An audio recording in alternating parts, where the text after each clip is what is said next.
짜짜라짜라.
Oh, hello and good evening, everybody. Boy, it's been a while, hasn't it? What's up, Le Retro Spiso? Evo, thank you so much for subscribing for 22 months. Yeah, I don't know why either, but thanks. What's up, Satellite Sun? What's up, RV Winkle? Hi, everybody. Happy Monday. Welcome back. I've missed you. It's so good to see your names in chat. Be seen again. It's good. It's good to be here. I'm glad you're here. Hope you're all doing well. Hope you weren't too bored during my long absence. I gotta say, like, 4 days, well, I guess really 5 days when you think about it, without streaming feels like a long time. It feels like a really long time running the schedule that I do. So, feels a little, I don't know, like trying to settle back into an old chair or something that you haven't sat in for a long time. It's not quite molded to your body anymore, but you know what? I'm sure that'll be. Maybe I just need to take this off. Maybe I'm just a little overheated here, too excited. Clearly, we had a 3-movie night on Saturday. The Rocketeer, Labyrinth, Waking Life. Oh, dude, that sounds awesome. That sounds like a lot of fun. I'm sorry I missed that. I'm sorry I wasn't around for that. Let me kind of. I think without. Yeah, there we go. I feel like I'm filling more of the frame now, I guess. Do I need to, I don't know. I feel like I don't really need to adjust any of this stuff, but just, you know, things are different. It's been a couple days and just things feel different. The world feels different. I feel different. I'm a different person than I was before I traveled the wilds of Vancouver, but we had a really good trip. We had a really, really good trip. So we went up to Vancouver for 3 nights. I wonder if I'm getting into this explanation a little too soon, if people are gonna start rolling in and ask me about my trip, and I'm gonna have to retread the same territory. But you know what? I'm used to that. That's fine. We can do that. We were in Vancouver for 3 nights. We went up on Thursday. And then on Friday, we went up to... There's a bunch of ski peaks very close to Vancouver. And we went up to the closest one, which is basically right on the edge of the city. It's really cool. Vancouver is situated on and around a big bay that has other rivers and inlets and stuff off of it. In other words, you want to actually start having anything to do with the game for another 45 minutes. Smokey, I have so much to talk about with Kenshi. I'm going to try and keep my trip description short so that we can spend most of the night rambling about the game, because there's a lot to talk about. So how was your trip? You can't fool me, Eva. You've been here the whole time. Fury Fighter, good to see you. 2-hit, good evening. You're out. Why'd you come back? I couldn't help it. There's too much of me in America to ever fully pull away. Someday maybe I'll make my escape, but it won't be anytime soon. His Oddish fella has a good hot pop. What's up, Dread? So yeah, so we went up to Vancouver on Thursday, and then on Friday, we went up to Grouse Mountain, which is on the northern side of Vancouver. It's really cool. We stayed at a hotel in the waterfront district, which is like on the northern edge of downtown on the bay. And there's a water bus. There's a sea bus that you take. It's part of the public transit system. It's a boat, and you take it across the bay to the other side of Vancouver. And then we caught a city bus from there up to the mountain, and then we took a very, very, very steep gondola ride, which I'm afraid of heights, so inwardly it absolutely terrified me, but I always have to put on a brave face for my kids so they don't learn to be scared of dumb things like their father. All the way up to the top of the mountain, and we spent the day skiing and snowboarding. My younger daughter got to experience snow for the first time in her life. She tried skiing. My older daughter did snowboarding. They both absolutely loved it. They did not want to leave. They were having the time of their lives. So now our discussions of future trips have turned more to winter sports and other ski slopes that we can go to. Did you ride a moose? No, I think if anything, the moose would have ridden me. We saw no meese while we were there. Didn't want to say anything I seriously could.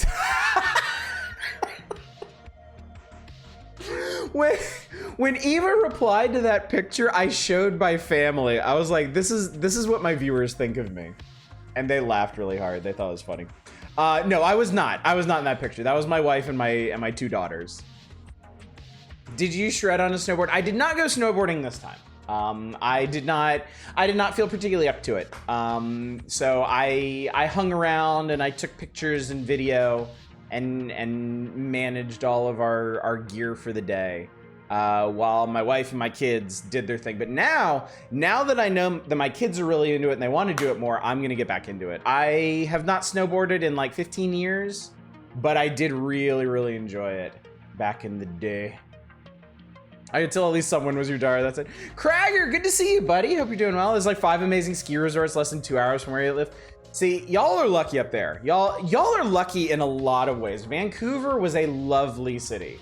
It was just, I feel like everywhere I turned in Vancouver, like the skyline and out to the horizon with the mountains rising up and the forests and the bay, and it was all just so pretty. It was really nice. What's up, Arcane? How was the snow? The snow was very nice. The snow was we got lucky too. The whole time we were in Vancouver, it rained because, of course, it's up in the Seattle area, the zone of perpetual rain. But the one day we were on Grouse Mountain was the one day it was not raining or snowing heavily. We actually had really good weather, and I'm very thankful for that. It was really nice up there. I don't want to hear about snow. It's finally gone where I am. What's up, Helvy? What's up, Manic? Good to see you. Oh, it just doesn't show up in photographs. It's the vampirism. You're not supposed to give away all the secrets. God.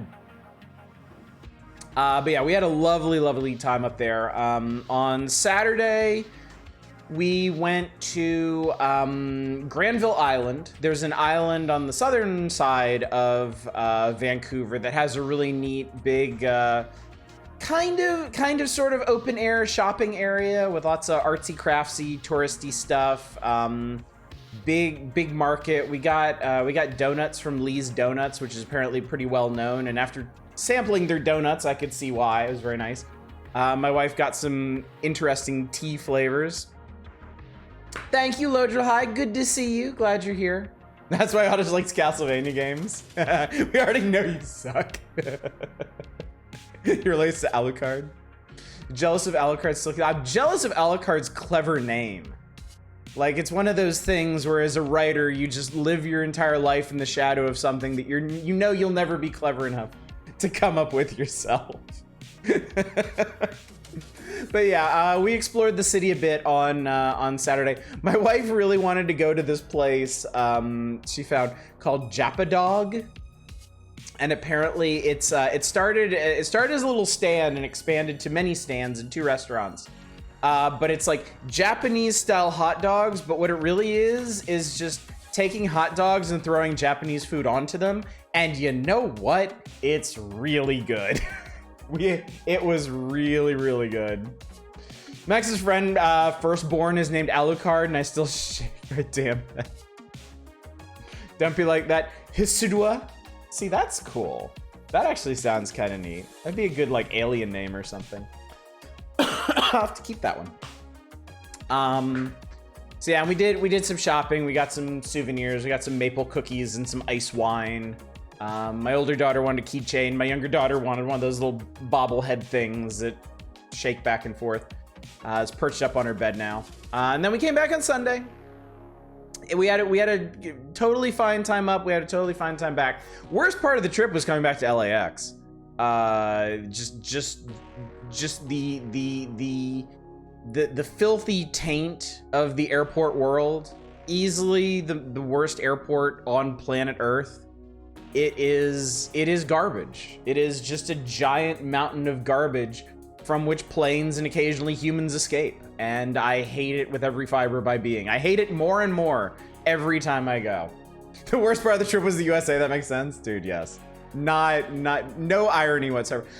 One of the nicest parts about going up to Vancouver was being able to walk around a major metropolitan area and not feel like I am in mortal peril with every step. Like, it just felt like a really pleasant, welcoming city. If I had only one complaint, it was probably the pervasive, inescapable smell of marijuana everywhere we went. I am not a fan of that smell. Neither is my wife or kids. And yeah, it is just like, there is just a haze over the city. And that's compared to Los Angeles. Skunk or weed, you can't expect me to know the difference. Did you bring back a hat? No, I don't have a new hat. My souvenirs are more of the drinkerly persuasion, and I don't have any ice wine with me tonight. I will at some point in the future, but my wife is a bit under the weather right now and doesn't feel like drinking, so I can't open one up without her. Certainly. Weed, man. Let's talk about filthy taints here. I mean, it's a Monday on a GPG stream. What else am I gonna do? LAX versus LaGuardia fight. Okay, look. I'm sorry. I cannot conceive of a worse airport than LAX. I feel like if you challenged like architectural experts to design a less friendly airport than LAX, I do not think they could do it. And it's because the airport was designed from the ground up for a city a fraction of its size. And it's just in this perpetual cycle of expansion and renovation that will never, ever, ever catch up to the capacity that's trying to handle. Because it's just designed so poorly. All right, you need to understand, those of you that don't know, can I find a map of LAX? Maybe if I show you what LAX looks like, maybe then you'll understand. Like, you need to see it to believe it. Yes, give me your interactive map. Show me, yeah, okay. All right. Yeah, I think this will do. I think this will do nicely. All right, is this? Yes, that is what I've got here. Okay, come here, you. Come here, you vile thing. All right, so here's the deal. And apologies to anybody here expecting Kenshi. You've got a while to wait. Okay. So here's the deal. Yay, more digital crack of Kenshi. Okay, LAX is 9 terminals, right? Yes, technically. I don't know what this regional terminal is. Fuck it, it doesn't count. No, it's not. It's 8. Oh God. They couldn't even number this. Look at this. Look at this map.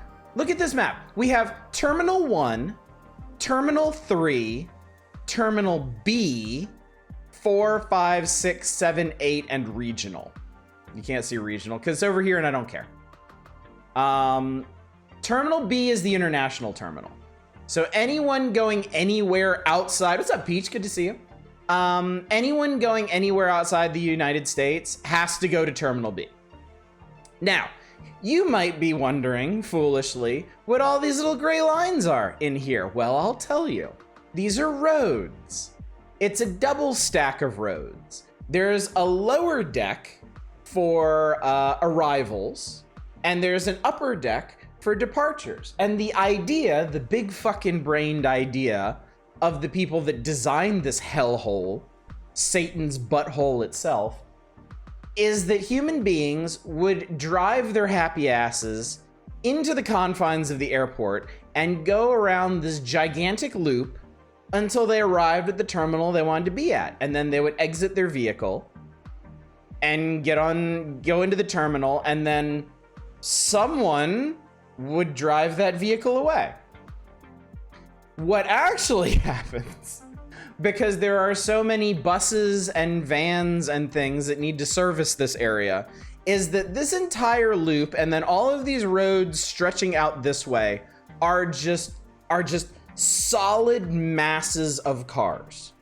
Just solid, unmoving masses of people. And every single one of these streets here is like 5 lanes across. And everybody on the right lane is trying to cut across all the lanes so that they can get into the parking garages, which are helpfully located in the middle of the loop. And all the people in the left lanes are trying to cut all the way over to the right side so they can get to the curb side to drop off or pick up people. Meanwhile, there is an uncountable number of buses cycling through all of this to bring people into the terminals from outside of LAX, to take people from one terminal to another terminal, to take people from terminals to hotels in the area, to take people from hotels in the area to the terminals. And then that's not even covering all the rideshare bullshit like Uber and Lyft. Uber and Lyft almost destroyed LAX single-handedly. They had to build, I wonder if it's on this map. I don't think it is. I think it's this area over here. Uber and Lyft fucked up LAX so bad. They exacerbated the traffic situation so badly that LAX built an entirely separate complex just for rideshare shit. If you want to do ride sharing, they are not allowed in LAX anymore.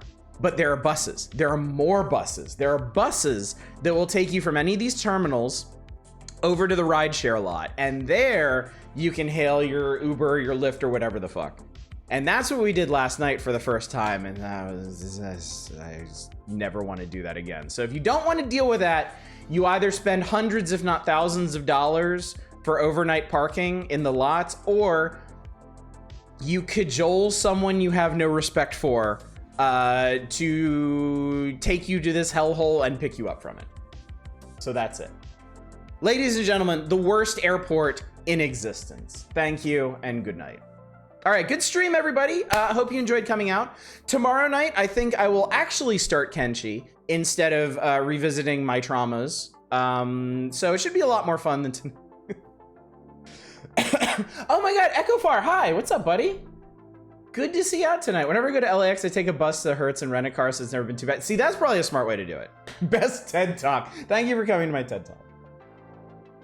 Part of the problem riding those. I mean, the buses are not the problem. Realistically, they should just close LAX to cars entirely. and expand the public transit system. And I mean, to the tiniest amount of credit I can give them, they have built the metro out to LAX now. LAX is connected to LA's woefully underdeveloped and anemic tram system.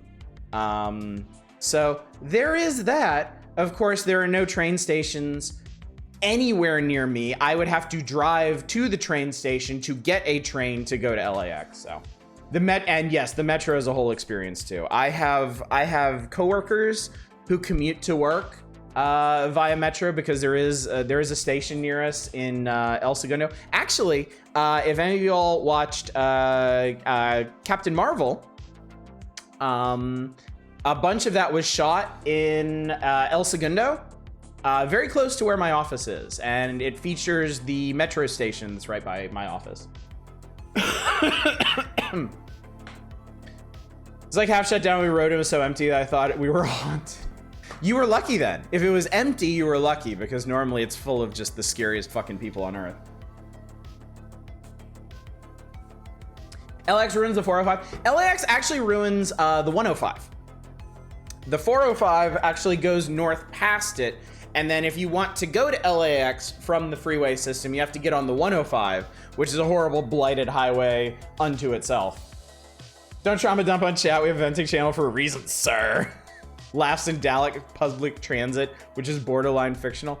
I mean, yeah, but Dallas is not the size of Los Angeles.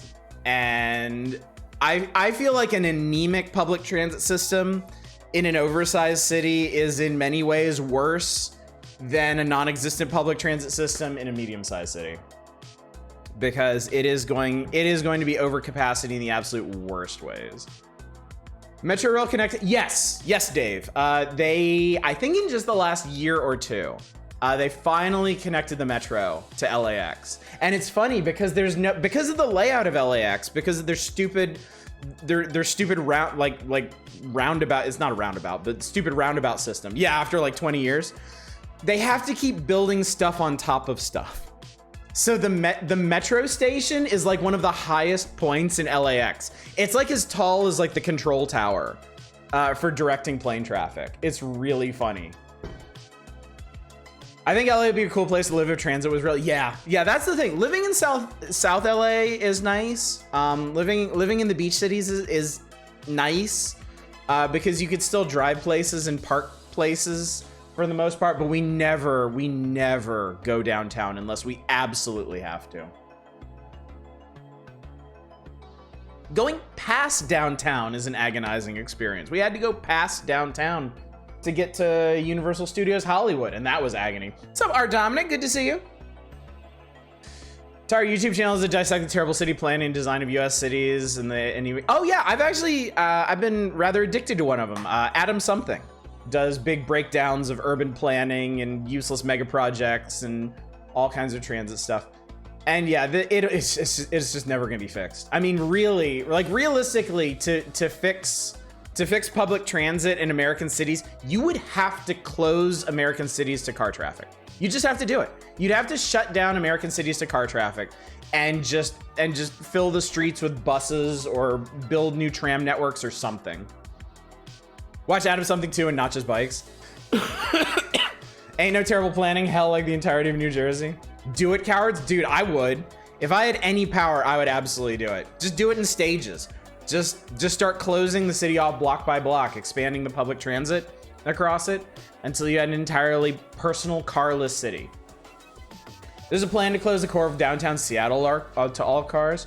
Hopefully stuff like that makes some headway in the future, because yes, in places like LA, it is absolutely untenable. It absolutely bollards everywhere. Yeah, there you go. Fuck them cars. Kind of late to do this stupid sync backing up. You're fine. Dude, I just got back from a trip. I'm still rambling about that. I haven't even gotten to the Kenshi rambling, which is gonna take, it's gonna take a while. We're still a good half an hour out from gameplay, if that. But I do plan to pivot to video game chat in a second here. Can't even get distance rail right. Amtrak covers like 10% of the country. Dude, yeah. And even when they try, you get douchebags like Elon Musk just like sabotaging it in their own idiot tech bro ways. And Amtrak does suck. Yeah, it's very unfortunate.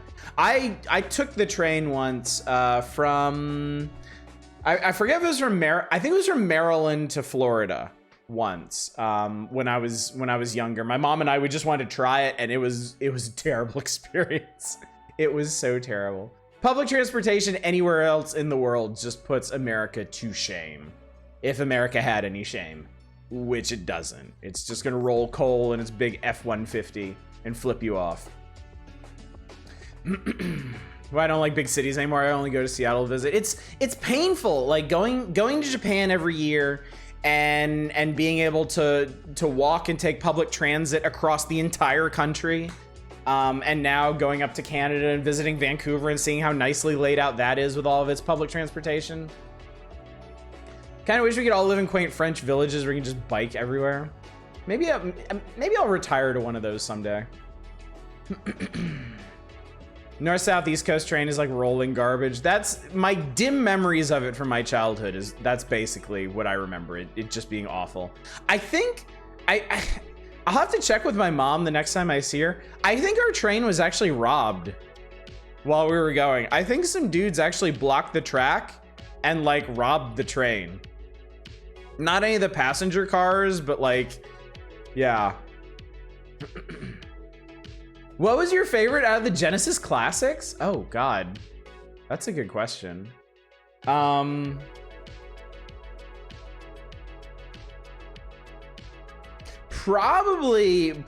that crazy that crazy isometric adventure game. Was it Lightbringer or whatever? Light Crusader. That was a trip, dude. That was such a neat game. You broke the seal, chat. You broke the seal. You started talking about video games, so now we have to talk about Kenshi. But first, let me remind you all of the schedule. Let me remind you of what all is going on this week for anyone emotionally invested in the stream. We're starting Kenshi tonight. We are going to get to gameplay tonight because Kenshi is the kind of game that you can do a lot of talking over. So we should be able to continue our discourse even as we get murdered by bandits. Kenshi is our new Monday, Tuesday, Wednesday game. So we'll be playing more of it tomorrow and more of it the night after that. We'll talk more about how long we're going to be playing Kenshi in total a bit later once you get a better idea of what this game is, because it's an interesting one. Thursday, the Power Hours finally return. We're finally starting 1993 in Nintendo Power. We're starting with a giant, super-sized, action-packed January issue. Every January issue of Nintendo Power, I think from 92 on, was expanded. It had a whole bunch of extra pages and content and stuff. So we're gonna be on this one for a while, especially because there are a lot of really good games featured in it as well. Kenshi Muyo, no need for Kenshi. We'll be starting Kenshi tonight. I don't believe you. Continue. And we'll also be doing the Power Hours on Saturday, as is our way. Friday, I'm not sure yet. I would like, just straight up giving you a warning already, I would like to do a wheel on Friday, but I want to see if Steam is doing anything special this week before I commit to a theme.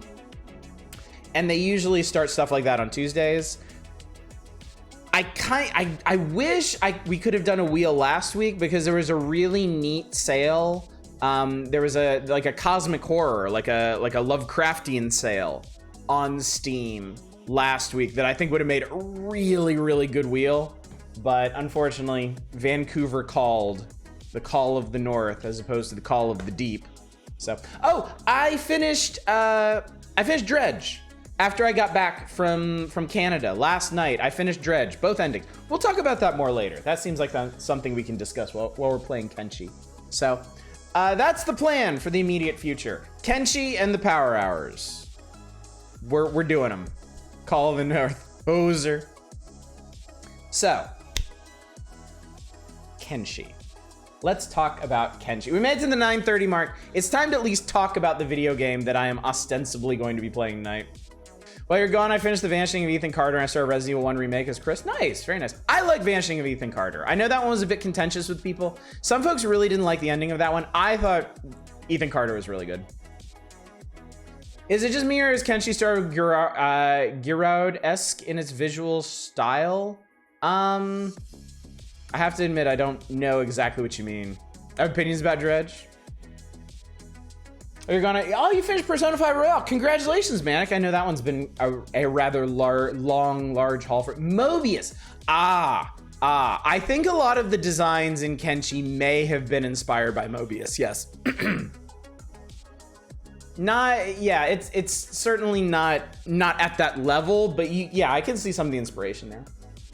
Probably the only game that's pulled that kind of ending on me I've tolerated because of how they painted the rest of the game. Yeah, I feel like it built up to that ending really well, and I feel like it was earned.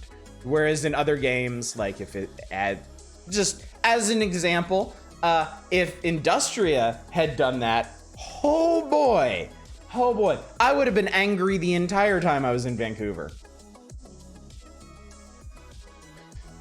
Think the good ending was really good. I like both the endings. I thought both of Dredge's endings were really, really good. In their own tight, compact ways. Dredge is a pretty compact game in and of itself, so I thought its endings were really quite fitting. Sister requested for Doom streaming to locked down for 4 or 5 months. Yeah, you know that's never happening. Industrial Ariel pulled his own bullshit at the end. It could have been worse though. It absolutely could have been worse. I was mad the next morning. I see what you're trying to do, chat. We're not getting away from Kenshi. We're gonna talk about Kenshi. But good on you. Good attempt. We can return to these topics once the stat grinding begins. Okay, Kenshi. So here's the deal, chat. Kenshi is unlike any other game we have ever played. RimWorld is kind of in the ballpark, but not really. Because Kenshi, the idea behind Kenshi is it is just a giant, open, post-apocalyptic sci-fi world that you exist in.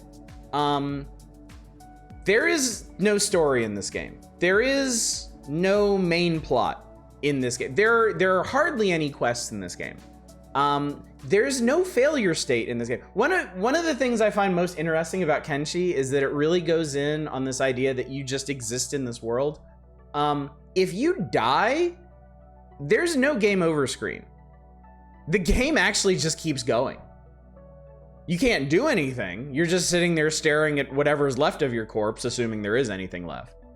But yeah, there's no game over. There's no like, would you like to load your last save or whatever? Kenshi doesn't really care about you. It is a cold, unfeeling world that does not care about your characters. And that's part of what makes it so compelling, is you are really no better or no more special than anyone else in this game.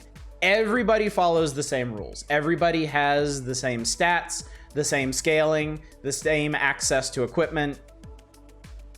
And you start at the absolute bottom of the totem pole. Kind of like Mountain Blade. Yeah, I before my trip, I did play, actually it was during the spring sale, because I was thinking about getting Bannerlord. I didn't end up getting it, but I might in the future. I did play some Mountain Blade Warband, and yeah, I definitely see parallels between that and Kenshi. Yeah, you are emphatically not a hero. Kenshi does not judge your conduct. It's just how you relate to everyone else in the world. There's no complex morality system. There's no simple morality system. There's no morality system. It's your personal morals up against everyone else's.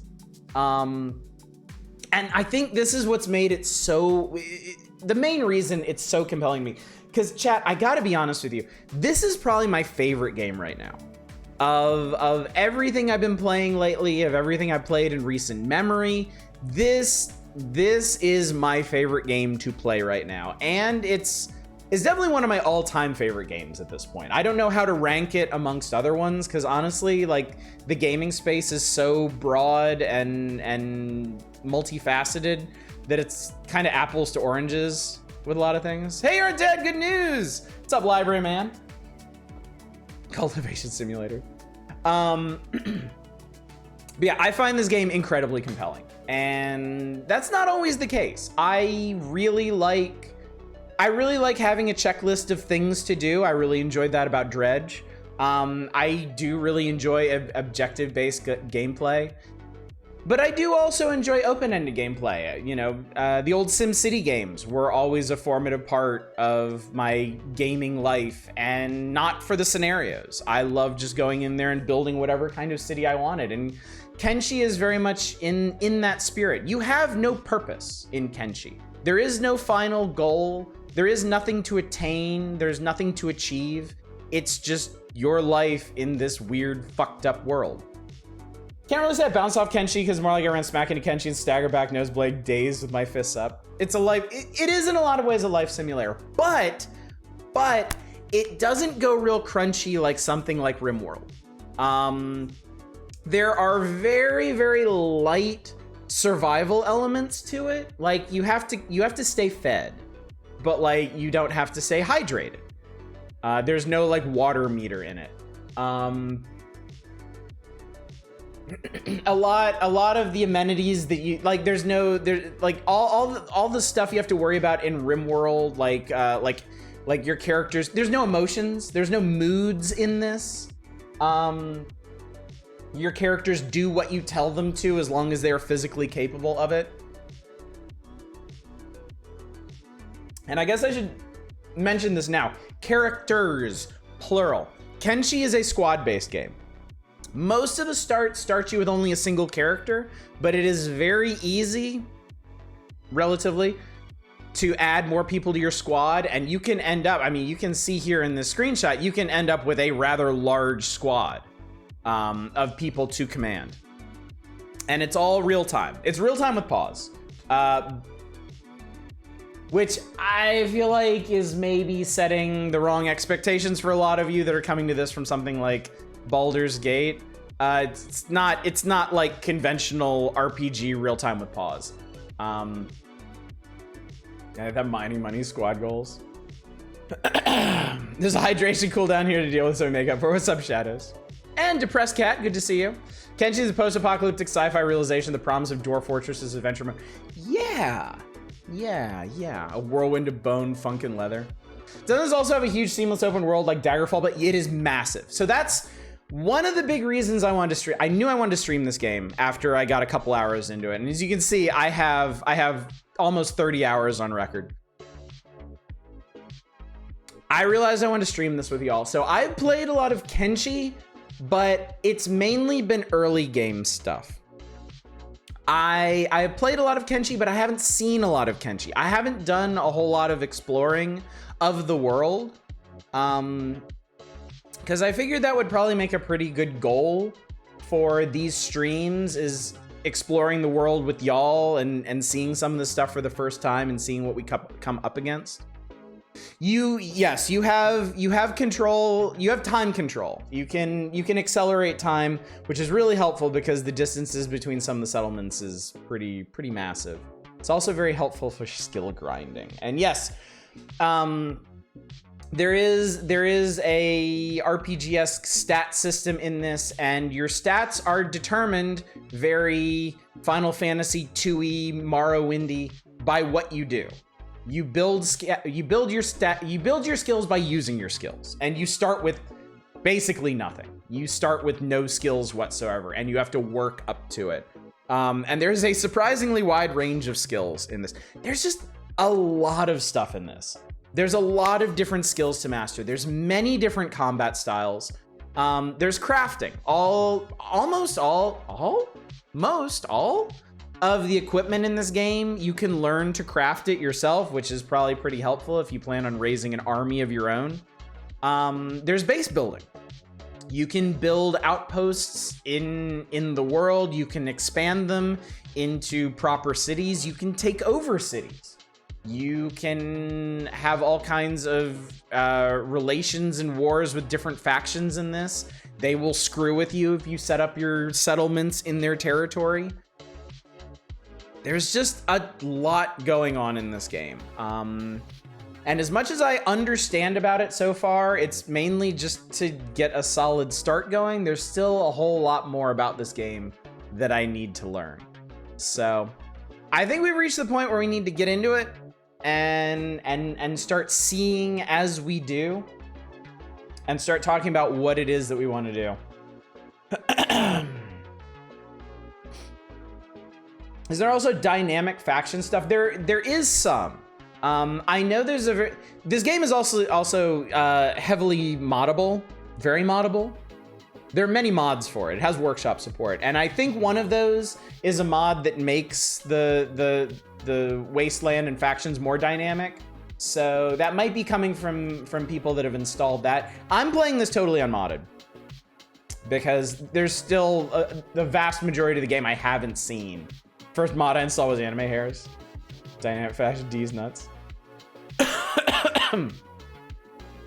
So yeah, let us begin this thing. Let us begin this grand adventure.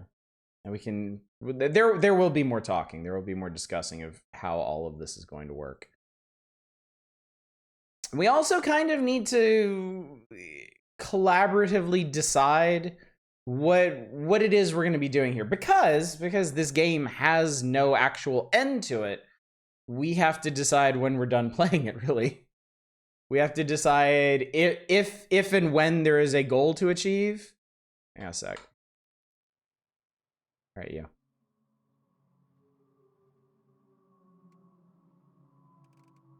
There it is. All right, here we go. And I may need to adjust the audio and all that. Mouse, look at the cute little face. So let's talk about the different starts for this, because there are a lot of different starts, as it turns out. And okay, I understand this is going to be some of the text. This is going to be kind of hard to see. I will read it out to you, and I will explain what I can about these. So, this squinting meme stream. Yeah, stream for ants. Yeah, I know. Actually, I wonder real quick, is there an option for UI scaling? I've never really messed with it myself. That's gameplay, that's graphics. Come on, UI scaling.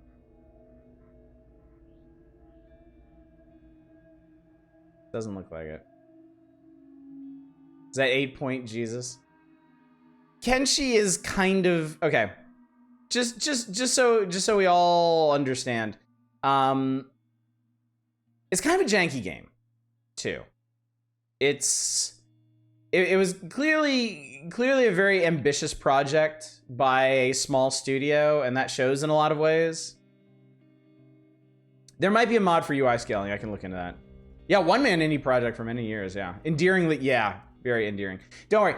The text is not so important, really. You don't need to worry about this so much. Just mainly focus on this up here if you can read this. So, is there a Dragon Con option to rename armor and weapons? I want to name a gun the Shitner. Can you? I mean, there could be, but not for a while. I assume you rename stuff that you design yourself, and that's going to be way, way, way down. Can we destroy one of the factions? If so, why not see if we can conquer one and take her over? You definitely can. You definitely can wipe out factions. Make it one of our goals for now to have a self-sustaining base and see if we want to continue from now. That's also, yeah. That is kind of a long-term goal. So let's talk about the different starts, and then I can kind of expand from there. The default start is Wanderer. You are a lone wanderer with nothing but a few coins, a pair of pants, and a rusty sword. Not actually a rusty sword. It's like a metal pipe or something. Ready to venture out in the world. This is the way the game is intended to be played. So this one, you start with basically nothing. You have some money though, which is actually pretty helpful. In like the very center of the map, which is sort of the de facto starting area. It's the easiest place to start. Is there a Poopsmith start? So the plan with this would be to get our main person established, get them some basic skills, basically to make money. And then using money, we can start hiring other party members, and then those additional party members would be able to become warriors. My thought initially for this playthrough is whatever start that we do, I want to get a squad going that can confidently explore the world without imminent fear of instant death. Now, I know that's kind of ambitious because there's some really fucking scary parts of this world that I've stumbled into in my other playthroughs, but I feel like that's the immediate goal, is to get a squad that's like capable of exploring and not having to skulk around everywhere. Because yeah, I can and I may make like a master thief character with an incredibly high stealth rating that can just kind of sneak everywhere, but that's not really exploring. That's not really what I'm looking for. Other thing with Kenshi is this slow due to basically what Ash is talking about. Yes. The skill grind is going to take a while, and that is separate for each character too. Every time we get a new character, unless they're an established NPC, every new person we add to the squad is going to start with the same garbage stats that we do, and they'll need to be trained up in whatever specialization we need. The mention of base building. There's a start that's designed for base building, and we'll get to that in a second. The other thing about base building is once you... Garbage stats, you talking about me, I just got here. What's up, Bestie? Spice, I'll check that out after the stream tomorrow, tonight. See if it'll help for subsequent nights. Become the world's greatest gigolo. The thing about base building is it's not too hard to get a base started. Build a building, research table, research new stuff, get some basic farming and production going. The problem is that once you build a settlement, raiders notice. And raiders will start rolling around to ransack your shit. And unless you are well-armed, well-trained, or rich enough to hire mercenaries to protect your shit, your base is not gonna last very long. So unfortunately, base building isn't a realistic early game goal. Yes, when you establish a base, it becomes a permanent settlement that the other factions know about, yes. And if, like, the world of Kenshi is divvied up between the factions, so with a few exceptions, you're going to settle in somebody's territory and they are going to notice you and they are going to come after you. Yes, there's itty bitty text. Don't worry about the itty bitty text.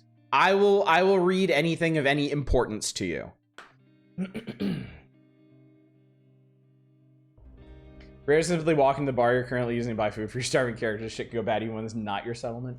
That can be a blessing and a curse, but we'll work all that out. So I'm gonna go through the different starts for y'all, and you can let me know which ones sound interesting to you. There are a couple that I'm debating going with, depending on how quickly we want to get established. And there's also a couple that I'm absolutely not going to do, for reasons that I will elucidate. But Wanderer is a very safe, very basic start. This is the default start in Kenshi. You're a dude with some money in probably the best possible place to start. The Wandering Trader. Seeking to make your fortune, you spent the last of your savings on a backpack full of trade goods and a pack animal, about to start a new life as a trader. This is very similar to the default start, except you start with items and a pack animal. I'm not so interested in this one, personally. You have to settle in someone's backyard and make a faction with more resources, walk up and say, yo, what the fuck are you doing here? Yes, and you have to be prepared for that.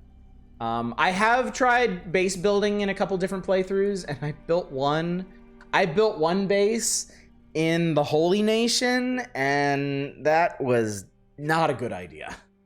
That was absolutely not a good idea. But we'll talk about the factions once we get into the game too. Is there a Spider Rancher start? No, that would be disgustingly OP. The Holy Sword. This one is interesting, but I'm not going to do it. You start as a wanted criminal, a down-out wanted criminal scavenging a battlefield to find something interesting. A legendary sword said to be the work of the gods themselves. Someone's going to be missing this, that's for sure, but who cares? It's your legendary sword now. I've done this one. This one's really fun, except for one specific thing. The wanted criminal angle. There are several actual nations in Kenshi, established governments with several cities under their control. If you're a wanted criminal in those nations, you cannot vary. You are very wanted. I think the bounty on you is like 20,000. And it's across Holy Nation, UCs, and not the Shek. Someone else. Yeah. It's the main reason I don't want to do this one is it cuts off a lot of the exploration in the game. We would have to avoid 3 of the biggest nations in the entire game for the vast majority of the game until we were strong enough to fight back against them. You cannot claim your own bounty now. That would be really funny. Actually, it'd be really funny if you started as this, hired on someone else, had them kill you and claim that bounty, and then just continue as another character. That'd be pretty funny. Okay, we're not doing this one. Just don't get your hopes up. This is probably this has to be the hardest start in the game. The Cannibal Hunters. I seriously regret coming into cannibal territory. This was a stupid idea. Warning, you will be attacked immediately upon game start, not recommended for a first-time play. I will show you this one someday, but there is no way in hell I am starting with this one. I don't even understand how this one works. It's almost like a puzzle, the way it starts. But it's very interesting. The Hive Exile.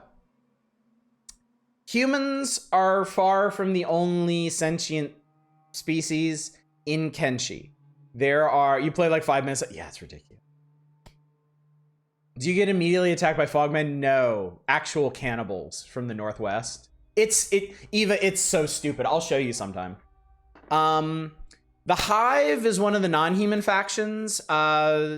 Basically like humanoid, almost insect-like drones. And this is, you have been exiled for not loving the queen enough. Sent out in the wilds with no food or equipment. If you don't die from pheromone withdrawal, beak things, you'll be faced with finding your place among the insane human civilizations. I'm gonna avoid exclusively non-human starts because the Holy Nation is virulently racist and will attack non-humans on sight. So I definitely want to get party members from the different species, and I'll show you all of them when we make a character. But I don't want to start as like a Hive or a Shek or something. I want mod this to play as a kobold. That'd be funny. Son of a captain, your father's respected captain in the United Cities Army was killed in action after burning through your meager savings looking for work. You find yourself penniless and hungry, with nothing left but your father's trusty katana and the shirt on your back. The United Cities are still your allies. You'll need them if you run into any troops in the Holy Empire. Those guys really hate you. Again, I don't want to start hostile to any of the factions, mainly because it cuts off opportunities for exploration and some of the other things that I want to do. The slaves. Okay, I should probably explain this up front. Kenshi is not a nice game. Kenshi can and will be very mean to you in a wide variety of ways, and one of those ways is slavery. Slavery is alive and well in this world. Several of the factions are active practitioners of slavery, and you can be enslaved.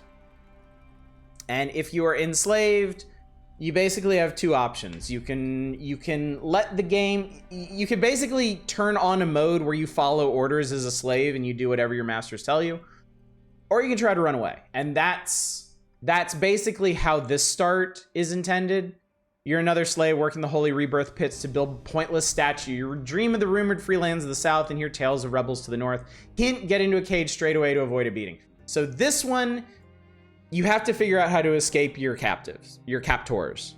And then after that, avoid being recaptured. Oh God, it's Morrowind. It's way more hardcore than Morrowind. They are not fucking around with this. Even if you don't start as a slave, it is almost hilariously easy to be captured and enslaved by roaming gangs of slavers. So that's something we're gonna have to look out for. Rock bottom. You've hit absolute rock bottom. You're alone, unarmed, naked, and hungry, lost in the middle of a harsh desert teeming with slavers, and you just lost an arm. Good luck. I've done this start. It's definitely hard, but it is manageable. This one, this is probably the most difficult start that I'd be willing to do. Because I do think this one is manageable with my playstyle. It took the clothes off your back and the arm from your socket even. Yes, you can lose limbs in this game easily. Red Start in Elden Ring is pretty easy. Empire citizen, simple citizen of the United Cities. You lost your job and your house, the whim of a noble lord. Yes, there's aristocracy in this. Yes, we can murder them. Faced with poverty and starvation, which is a crime in this place, you decide to head out of town and find some form of self-employment before you starve to death. I don't think I've actually tried this one. I don't think this cuts you off from any particular factions. Like, I don't think the Holy Nation hates you if you start with this one. Can our goal be ending all aristocracy in the land? I think that's actually a fairly common goal for people who play this game. You mentioned cannibals. Can we do a literally eat the rich run? I don't think you can play as a cannibal.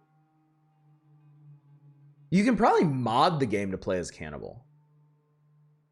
So a couple modded starts that are a bit interesting. If y'all are as much a fan of Ambiguous Amphibian as I am, you've seen some very interesting starts.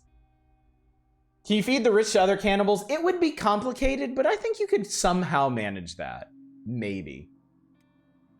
Holy Nation citizen, simple citizen of the Holy Nation. You live in relative safety as long as you show obedience to Okran and his priests. The world outside is said to be barbaric and violent and full of monstrosities, but you decide to venture out and decide for yourself. Yeah. Guy with a dog. Homeless and hungry drifter rescues an abandoned puppy. It seems pretty useless. Maybe he will just eat it. I don't really want to do this one, personally. I know lots of people are like, ooh, dog. It's not a happy start. It's pretty rough, honestly, and I cannot promise the safety of the dog, which I think would disappoint a lot of people. Bone dog, yeah. The Freedom Seekers. Fed up with stifled city life and taxes, you gather a band to head out and found your own home base. You've assembled a group of 5 other like-minded people, and you've gathered a good supply of building materials you start with. This is the start for people that want to fast-track base building. This is probably like the easiest start out of all of them because they give you a shit ton of resources to begin with, and they start you in a pretty good position. There is no magic in this universe now. There is not. No special powers whatsoever. You'll get a better feel for that once we get into the game and you see the stats and how everything works. Nobodies. A group of 5 nobodies with nothing to their name, ready to go out and do something about it. This would be the start if we want to go ahead and get additional people in. If instead of starting with one person and having to build out the party, you just want to start with a party. It would make some aspects of the game a little bit faster, but again, the stat grind in this game is real, and I wouldn't really... I'm not sure how fast I could get into combat training with this. We could certainly do it, but that's what I'm questioning. And then we're back to Wander. So, okay. So those are all the possible starts. I would say if you want the pure undiluted Kenshi experience, Wanderer would be the way to start. Start with one person, basically nothing, and build up from there. I think if you want to fast track getting a party and party management stuff going, we should do the Nobodies. I think if you want this to be more difficult, possibly more dynamic, we go with Rock Bottom. I will entertain suggestions for other starts, but those are the 3 I would suggest: Wanderer, Nobodies, or Rock Bottom. Start with Wanderer. Yeah, Wanderer is a very comfortable start. I can get right to work with Wanderer. Seeing this on the basic start as someone going with blinders. Yeah, I was thinking Wanderer might be a good place to start since so many people here have know nothing of Kenshi. And it's probably the easiest way to explain things. And party management is a bit of a thing.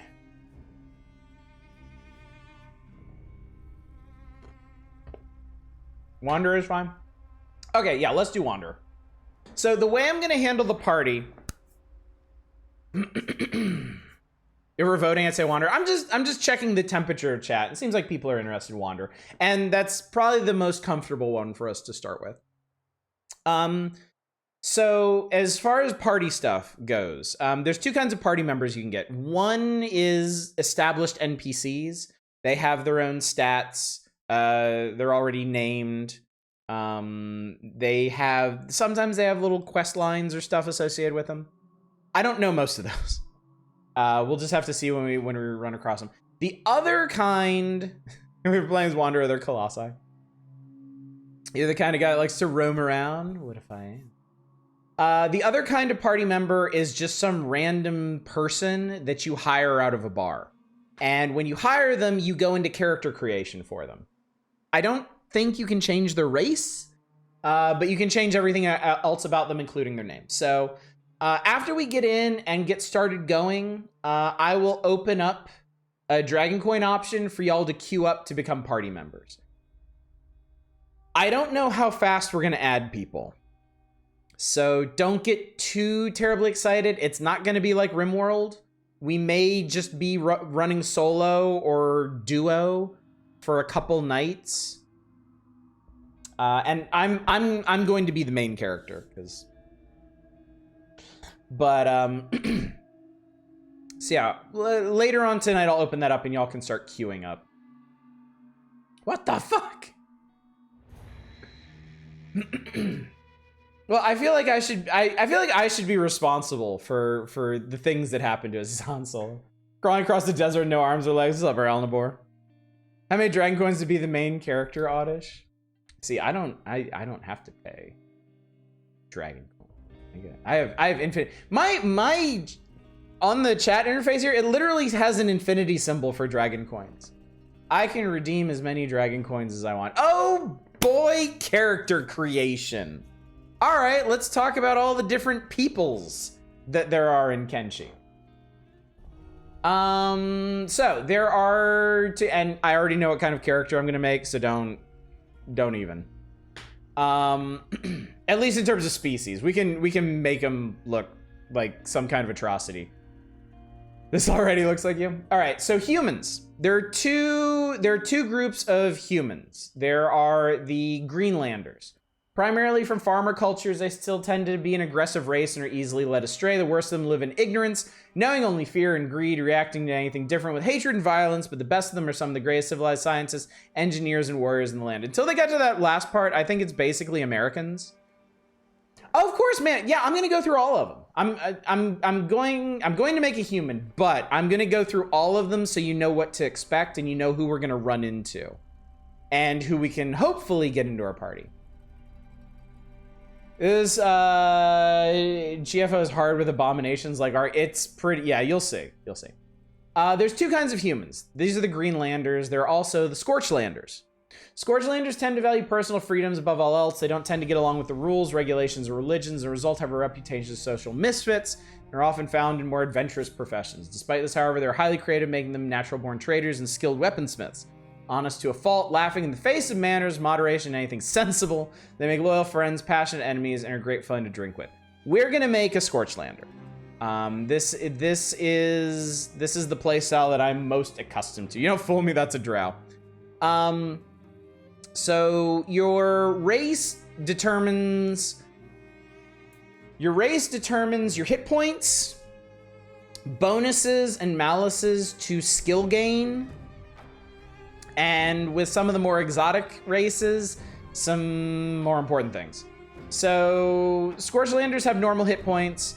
They gain dexterity faster, athletics, stealth, armor smithing, weaponsmithing, and dodging. They all gain significantly faster. They're not so good at farming, cooking, laboring, and they don't gain strength as fast. Race stats makes a lot more sense once you see the other races. Greenlanders are probably the most baseline. They have normal hit points. They're good at farming, cooking, and science. That's it. All right, aside from human, we have skeletons. The skeletons are a complete mystery. Nobody knows where they came from and how they were made, but they're suspected to be thousands of years old. Reminder that this is a post-apocalyptic game. The world ended hundreds, if not thousands of years ago. So all the technology we're screwing around with is basically cobbled together out of the dust. Clap of their bone cheeks makes them worth it still.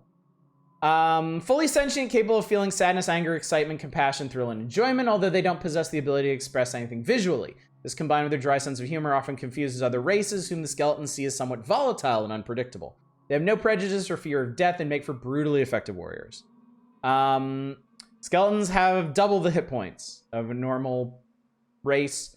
They're more talented with heavy weapons, robotics, and turrets. They are no good. They're less good at stealth, thievery, and dodging. Now, these malices don't mean they can't do it. It just means that they're going to gain that skill that much less. Actually, interesting little lore point. One of the most talented martial artists in the entire game is a skeleton. Even though they have a penalty to learning dodging, that doesn't mean they can't become absolute fluid masters of dodging. And yes, they also handle first aid completely differently. We'll talk about health later. Skeletons are significantly more expensive to keep running. They are a challenging first character to take, but they are potentially very, very powerful and do make some of the best warriors in the game, as far as I know.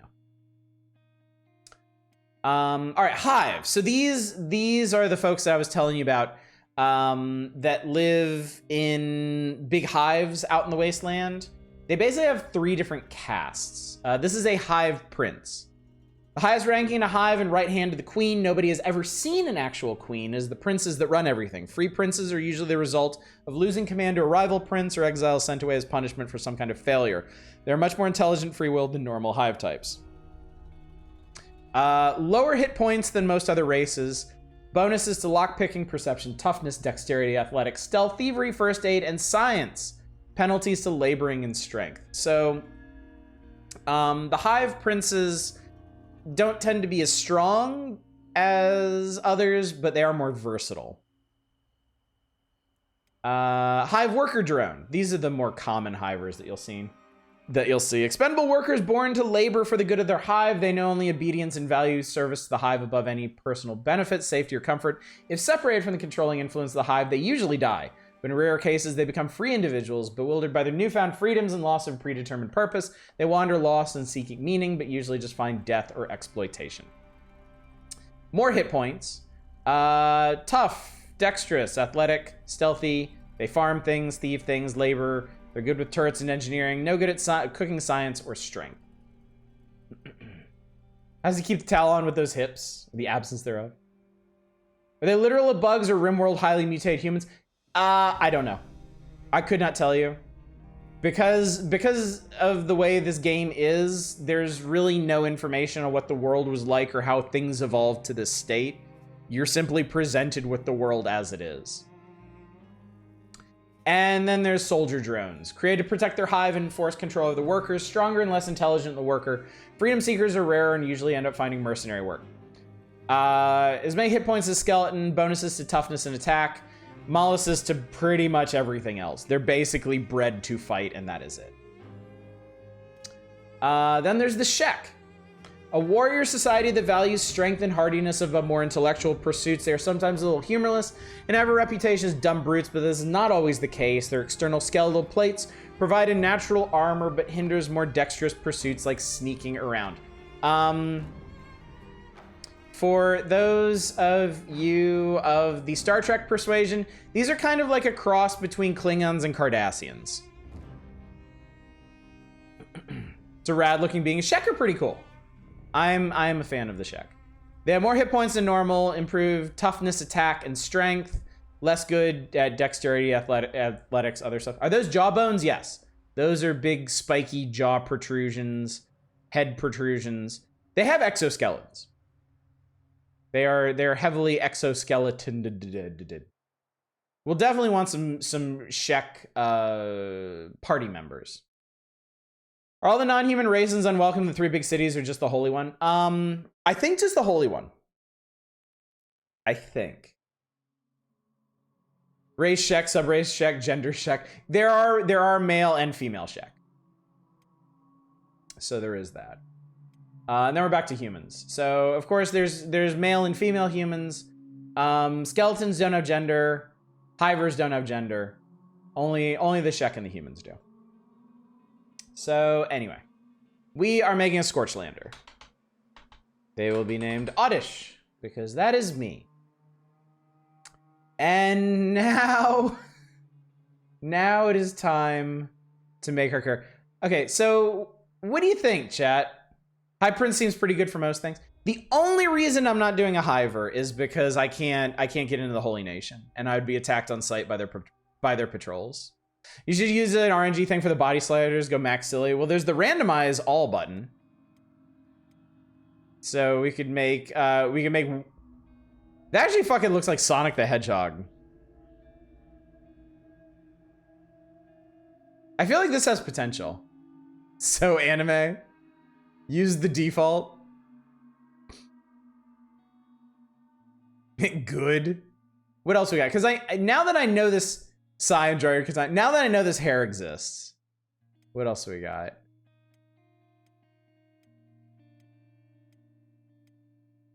You can do a mohawk. That's pretty cool. Silver the human. Is your Muscle Mass working game is more strength, or is it aesthetic only? No.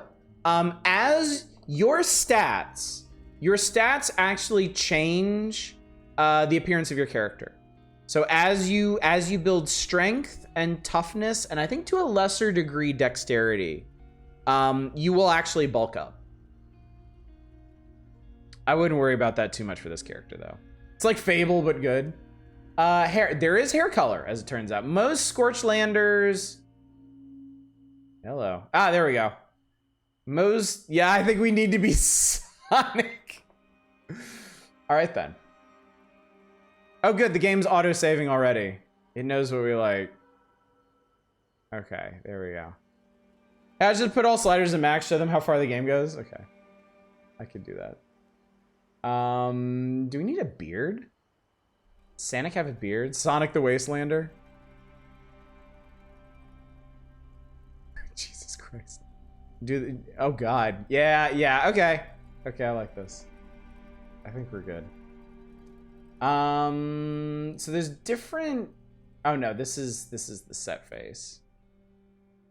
We can do giant head, wide head, giant neck, wide neck, long neck, large jaw, large cheeks, large mouth, wide nose, long nose, arched nose, high nose, tilted nose, highbrow, tilted brow. There we go. China kind of looks like Sonic the Einstein. I don't like this.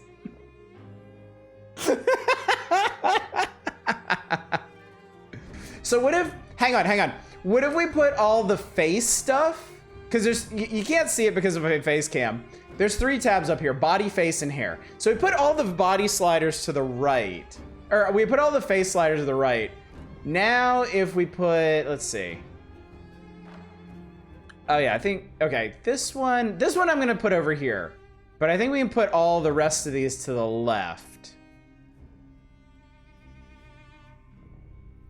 Yeah. Yeah, okay. Yeah, okay.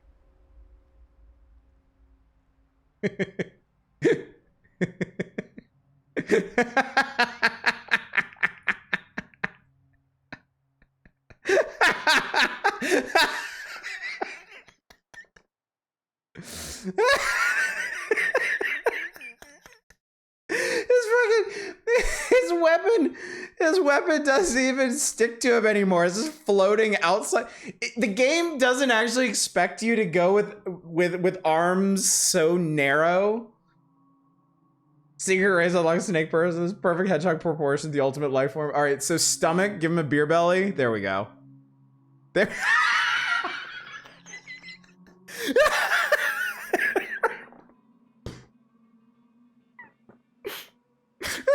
Oh no. Oh no. This is just like some of your Sonic fanfics. All right, chat. This shall be our conqueror of the wastelands. You look like an SCP. That's chili dogs really go to your head.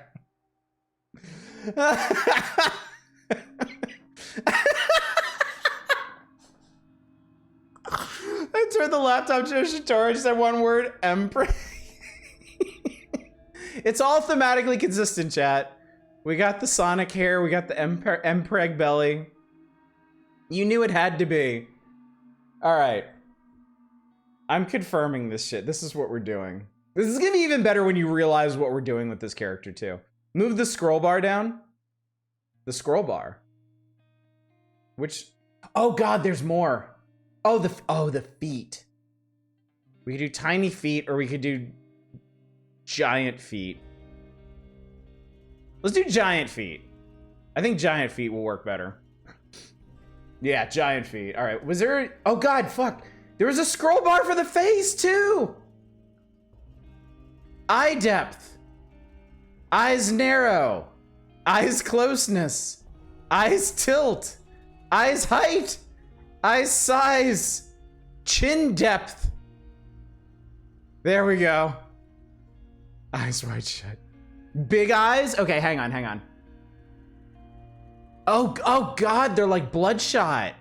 Oh, Jesus Christ. Can you tilt the other way? Oh, yes. Okay, yeah. There we go.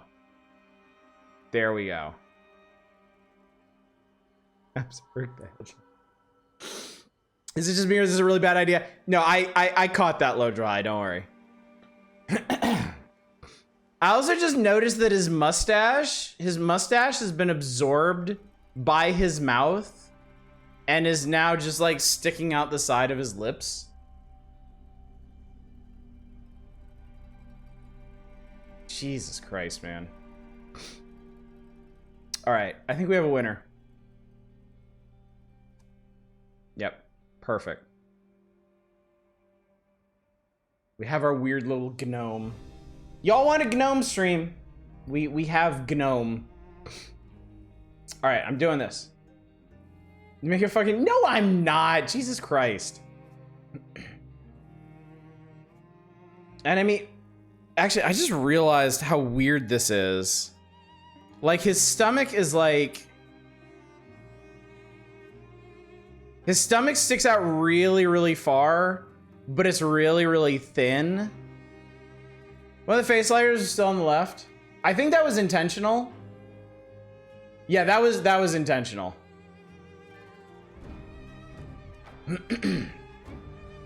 All right.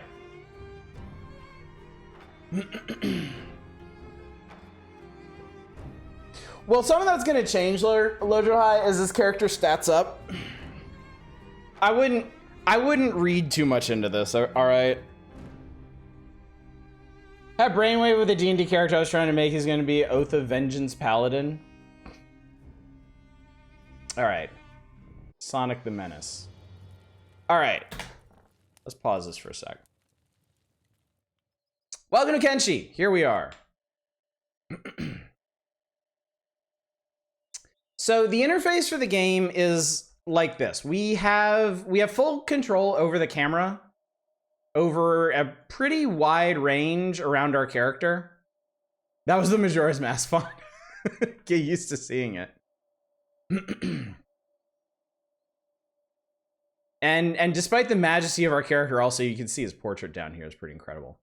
He's probably gonna appear like this most of the time, just so I can see what the hell is going on around us. So you made it through character creation, have a wall of information. Yeah, I don't want to like completely overwhelm everybody, but there's a lot of things that need to be explained here. All right, so this right here is super important. This is basically our health. We have individual health for all of our different parts. Our blood is like our overall health level. You can bleed out in this game, and naturally, if you lose all of your blood, you're gonna die. Head, chest, and stomach are all critical parts of the body. If they go down to 0 or negative, that will incapacitate us until those parts are healed back up.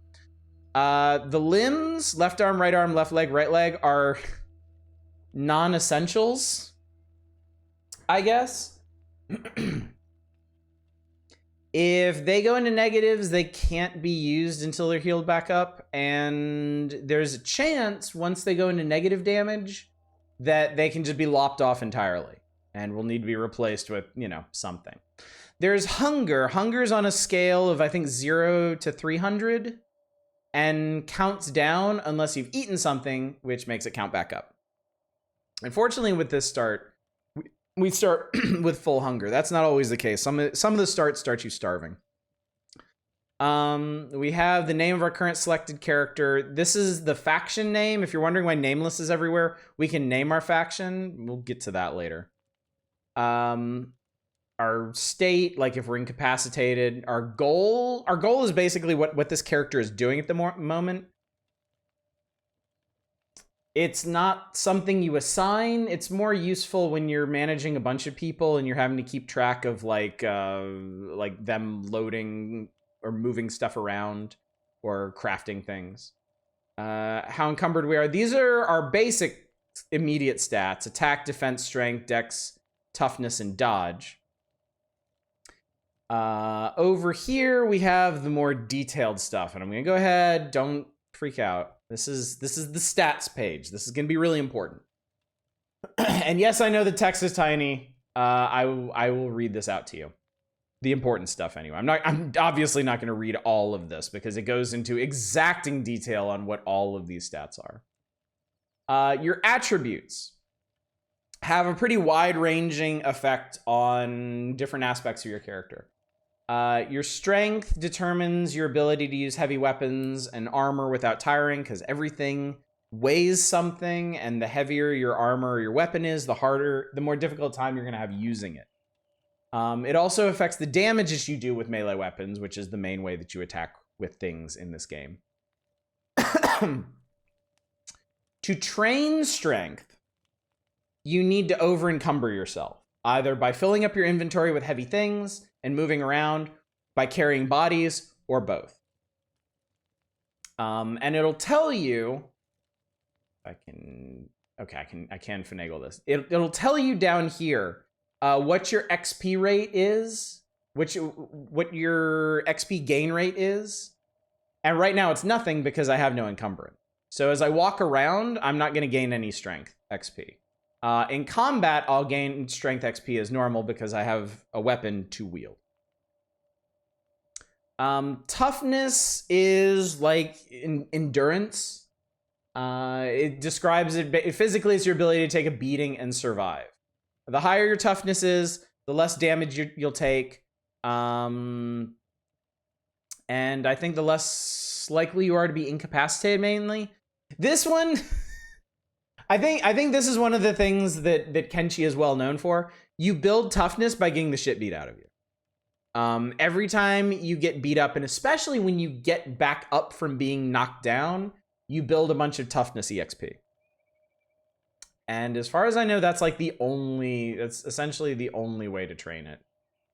Yeah, ways to train: getting hurt, getting beaten up, losing battles, not wearing armor, taking more damage, get up and fight instead of playing dead. We'll talk about how combat works later. Dexterity is the speed and quality of your sword work. Sword cuts will do more damage. Your attacks and blocks will be faster.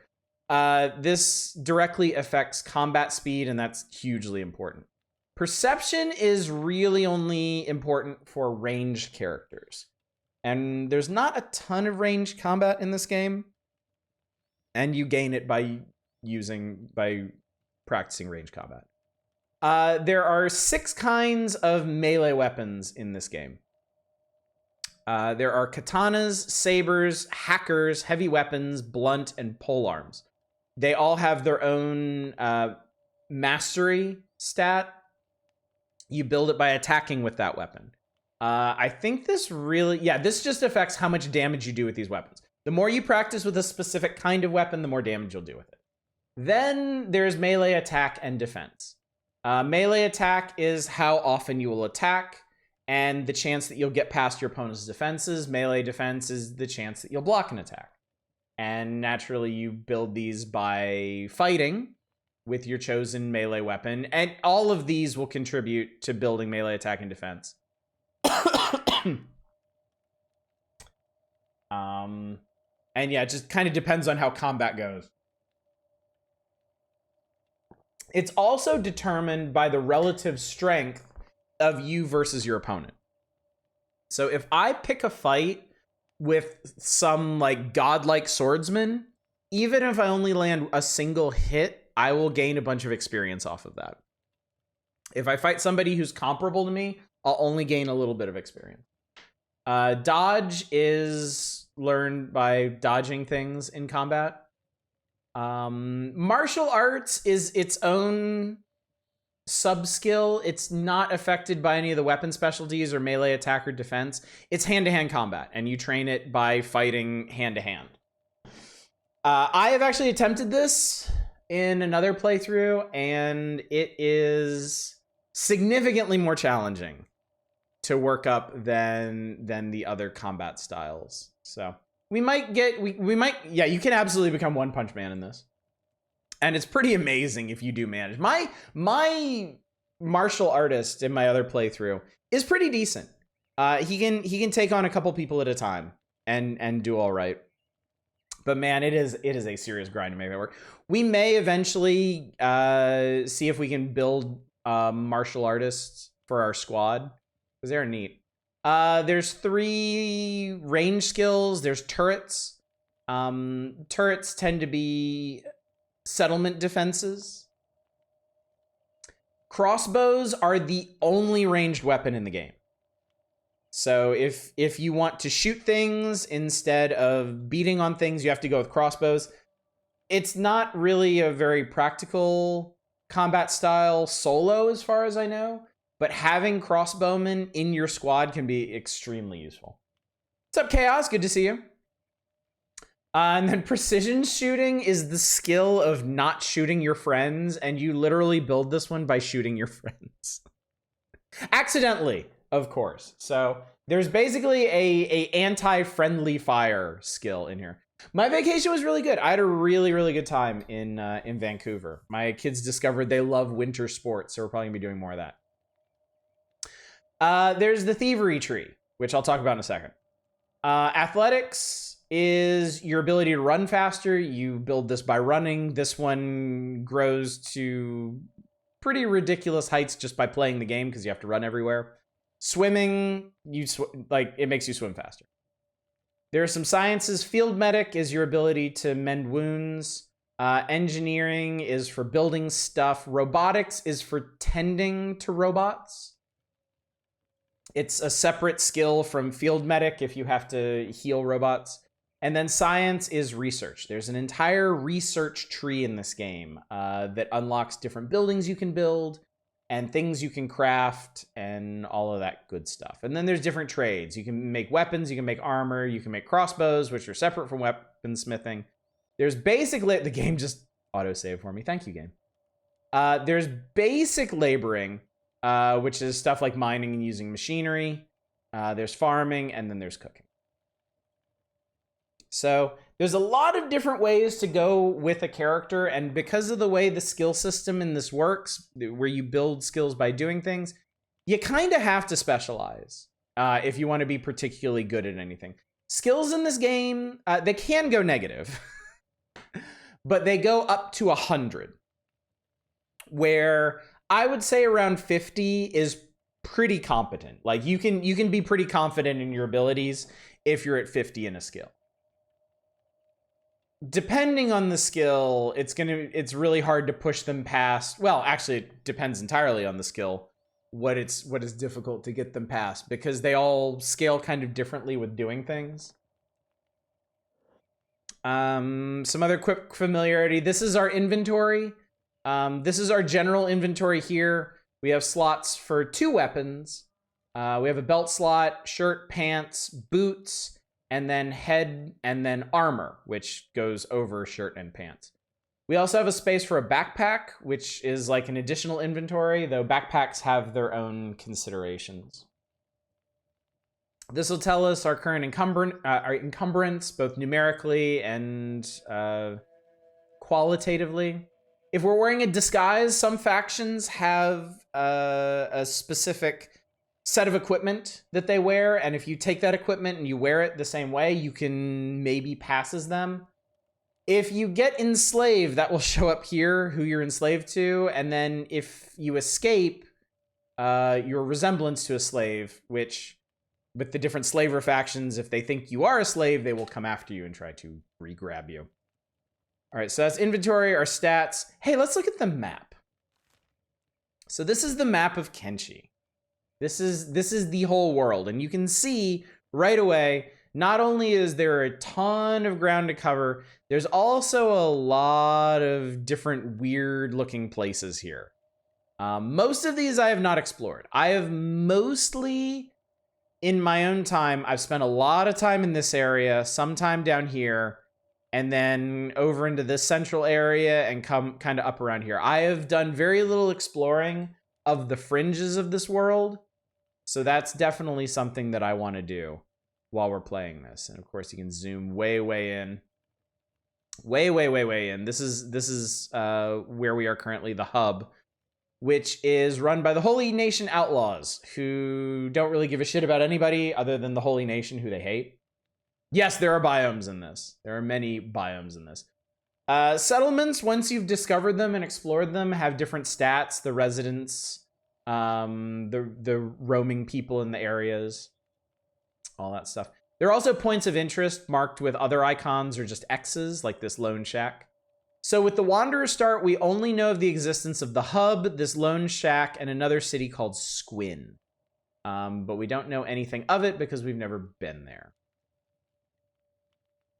There's also some helpful tabs on here that we're not going to spend too much time exploring right now, but you have your reputation with different factions and information if there's something coming up. This is also where you can name your own faction. This is the research screen. I'm not going to worry about that right now. Crafting. You can make different squads of people. Because you can have a whole bunch of people under control, and sometimes you need to split them up just to manage them. There's the dialogue record, and then you can manage the AI. Your squad members will do some things on their own, and you can dictate that by their AI settings. And some of that is controlled over here. Like setting them for doing jobs and range attacks and stuff. These are the time controls here: normal speed, double speed, and triple speed. This is the building interface, which we'll get to. Well, we'll see when we get to that. When we go into a building, this is the floor control. I think that's all the stuff you really need to know right now. So this is us. This is us in the world. And we can run around, and there's people here, and God, we are really, really tiny compared to other people. Like, really, really tiny. So if you see somebody, sometimes you'll get icons over them. No, I'm not going to pick a fucking fight. That means I can talk to them. And this person, for example, is Molly. Need yourself a cook, Outlander. Been brewing and stewing since I was little and won't find a better cook than me. Depends. What's your price? 6,000 cats. Okay. The monetary system of Kenshi is called cats. No, I can't explain that. No, they are not literal cats. They actually look like yen coins with the holes in the middle, so you can put them on strings. They're just cats. That's all. So this is technically one of the first characters that you can recruit in the game if you have the money, which we don't. We currently have 1,000 cats over here. Other characters you mouse over, like this Shinobi Citizen, doesn't have an icon. You can hold right-click on them and do different things. You can follow them, you can bodyguard them, you can attack them unprovoked if you want. which we don't because we would die because all of our stats are garbage right now. Technically, cats have holes in them. Oh God, $10. Jesus Christ. So anyway, the hub is a pretty rough looking place. Most of the buildings have been destroyed and are just collapsed, and you have survivors just kind of living in the wreckage of them. Lots of people pass through here because there's basically very little law here. Who are these guys? All right, these are mercenaries from the Mercenary Guild going to the bar, the very helpfully expressed bar. We are just a weird little guy. Gamba Addict, thank you so much for the follow. Let's head into the bar. Welcome, take a look around. So bars will have a bartender whom you can trade with. And this one, helpfully, has some very basic stuff you can get started with. For example, if you'd rather not start with an iron club that does nothing. In fact, I'm going to sell this because I don't want it. You can pick up a polearm, a jite, a combat cleaver. There's a couple different kinds of bows. Ammunition for them. These are first aid kits here. This big box is building supplies. We'll need these when we want to build stuff, same as iron plates. And then there's other resources like water, fuel, grog. Books are for research. Here's some dried meat. I'm going to buy that so I don't get hungry. Electrical components scavenged from somewhere. After that 20-minute check-in, I've completely missed all explanations. Excellent. Good stuff. Hopefully you'll osmose up some of the stuff as I start doing things. This weird little thing here is a blueprint. This one is specifically a blueprint for wakizashis. If you consume a blueprint, you will learn how to make that particular thing. So if we wanted to make wakizashis for ourselves, and we have access to a research bench level 2, then we could use this and learn how to make them. And that would be that. Now, I'm not going to buy a weapon right now because I have a plan, chat. I have a plan for things to do.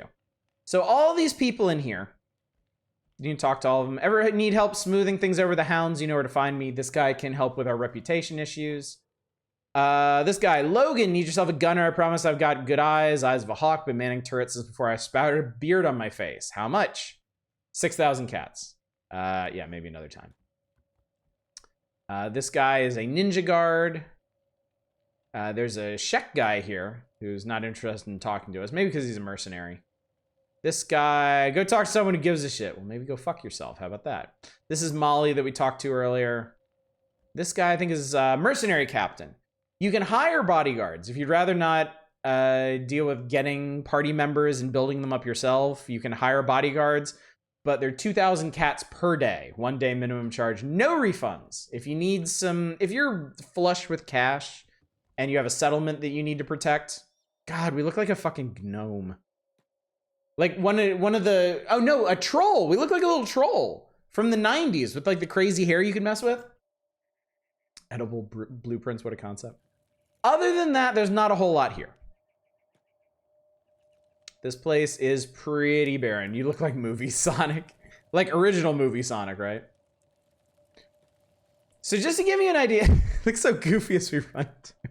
Just to give you an idea of how the stat system works. So let's go back to our stats. Okay, so our athletics, you see there the bar is filling up. We're at 54% on athletics. If I run him around some more, that number is going to go up. Because we're currently only level 1 in athletics, and it raises pretty fast just from running around here. So we need some skills, chat. We need some skills. And I've determined, and the reason that I went with the Scorchlander for myself, for my main character, is because our first character is going to be a thief. Because I have found in the many different starts that I have made in this game that stealing things is both a really fun and really easy way to build wealth very, very quickly in this game. Pause the weird little guys running around like a freak. And for that, we need the thievery tree. We need stealth, lockpicking, thievery, and assassination. Stealth is the ability to move around undetected. This one you build not even by being successfully stealthed, but just by attempting to stealth. So this button down here controls our stance. Now we are in sneak mode. We get 2 new icons over our head. The eyeball represents how noticed we are by the people around us. Red means people see us. And if you really zoom in, there's a little 3D air. God, we really do look like one of those 90s trolls. Shows us an arrow pointing to the person that can see us. Don't worry about that 0% right now. We'll get to that. So right now we are spotted specifically by this guy. Oh, but now we aren't. We're out of his field of vision. He can no longer see us. And then this shows us our current light level. How generally visible we are in the current lighting situation. We look unsettling while crouching. Yeah, tell me about it. So, to work on our stealth, we're going to move around while stealthed. That's it. And you can see the bar goes up as we sneak our way through the brightly lit town in the middle of the day. Now, one of the funny parts about practicing stealth is you don't have to be successful at it to build your skill in it. So I can go in here and this guy could greet me and be like, "Welcome, new customer." And I could skulk around in here and I actually build my stealth skill faster around all these people watching me creep around like a weirdo than I did wandering around outside by myself. So chat, first thing we're gonna do, and believe me, it's gonna be real exciting, is we're gonna run around town, around all these people, and we're gonna build up our stealth skill for a while. Surprised it doesn't aggro somebody. It would make a little more sense if it did. I'm gonna increase the speed, and we're gonna start going fast around town, stealthing. If I click on myself, you'll actually be able to see our stealth skill here. And you can see we're already at stealth 2. The other thing about stealth, and I think it may be a combination of stealth and athletics, is right now we're just creeping around like a little weirdo, right? As our skill goes up, we'll start moving faster because we'll be more familiar with how to move while stealthed. I assume this is not the kind of game that has a bunch of easy pickpocket targets in the first city. Okay. There's no pickpocketing in this game, which might sound a little weird, but there is lockpicking, which gets you into places you're not supposed to be in. And there's thievery, which I'll explain later because it's really extra super dumb. There is assassination, which I don't know why it's called assassination because it really should be called like knockout or incapacitating or something. It's not instantly murdering a person. It's basically going up behind them and like Star Trek double hand whacking them. Yeah, it's the punch people in the back of the head skill. Basically, you get a percent chance to knock out an unaware target. And if you succeed, they collapse to the ground unconscious. And then you can loot them. So that's kind of how pickpocketing works in this game. You knock people unconscious and then you pickpocket them. Why would aggro, as far as anybody knows, you're just walking funny, nobody knows what stealth looks like. Yeah, I walk into the bar and everybody's like, "Welcome, customer," because they don't actually know what I'm doing. So anyway, it's about, let's see, it's about 7 p.m. on day 1. Our athletics is now level 7 and our stealth is now level 5, steadily growing. I think it may go up faster once it's nighttime and we can successfully stealth around people, but we'll see. Athletics does go up really fast. It goes up faster if you just let him run at a full clip, but honestly, like, it goes up fast enough while you're practicing your stealth anyway. But you also don't need to get stealth up super, super high for it to be effective.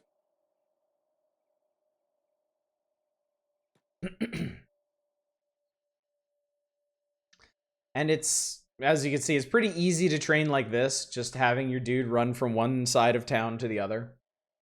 We look like an old Doctor Who baddie on triple speed.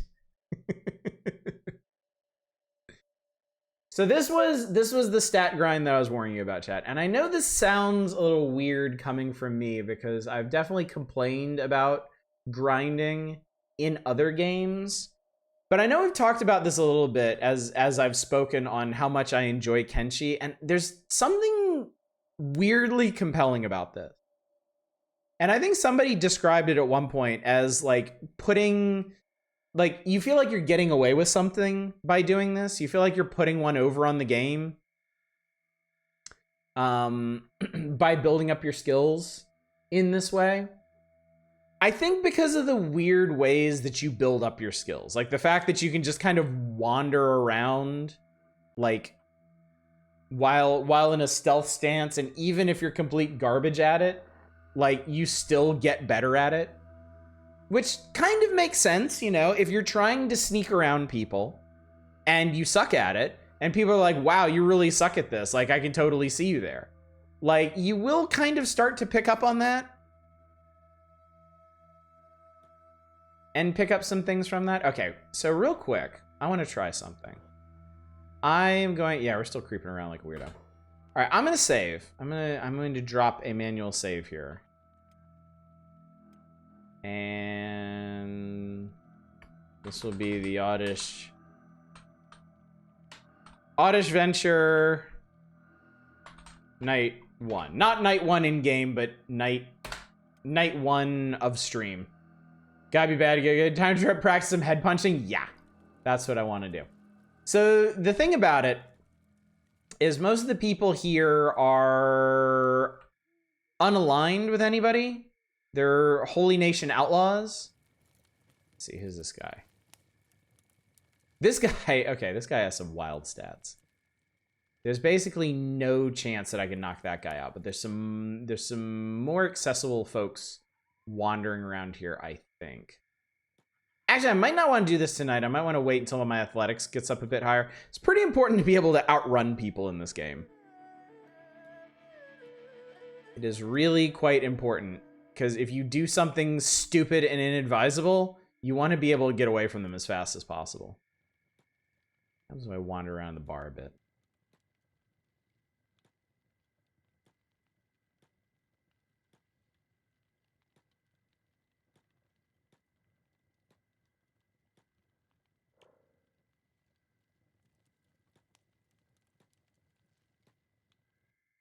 Not too much difference.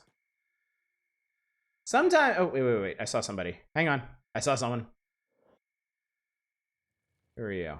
Oh, we actually have a 41% chance to knock this person out. So let's give that a try. And this is just some, oh, this is some random hungry bandit. Hungry bandits are like the lowest level human enemy that you're gonna see in this game. And they mostly wander around the center of the map. So if you're practicing combat actively, they're probably the first people you're gonna practice against. We're also still not that fast, so it takes us a while to like creep up on them. All right, here we go. Thunk. All right, they are knocked out. Oh, but I've been seen.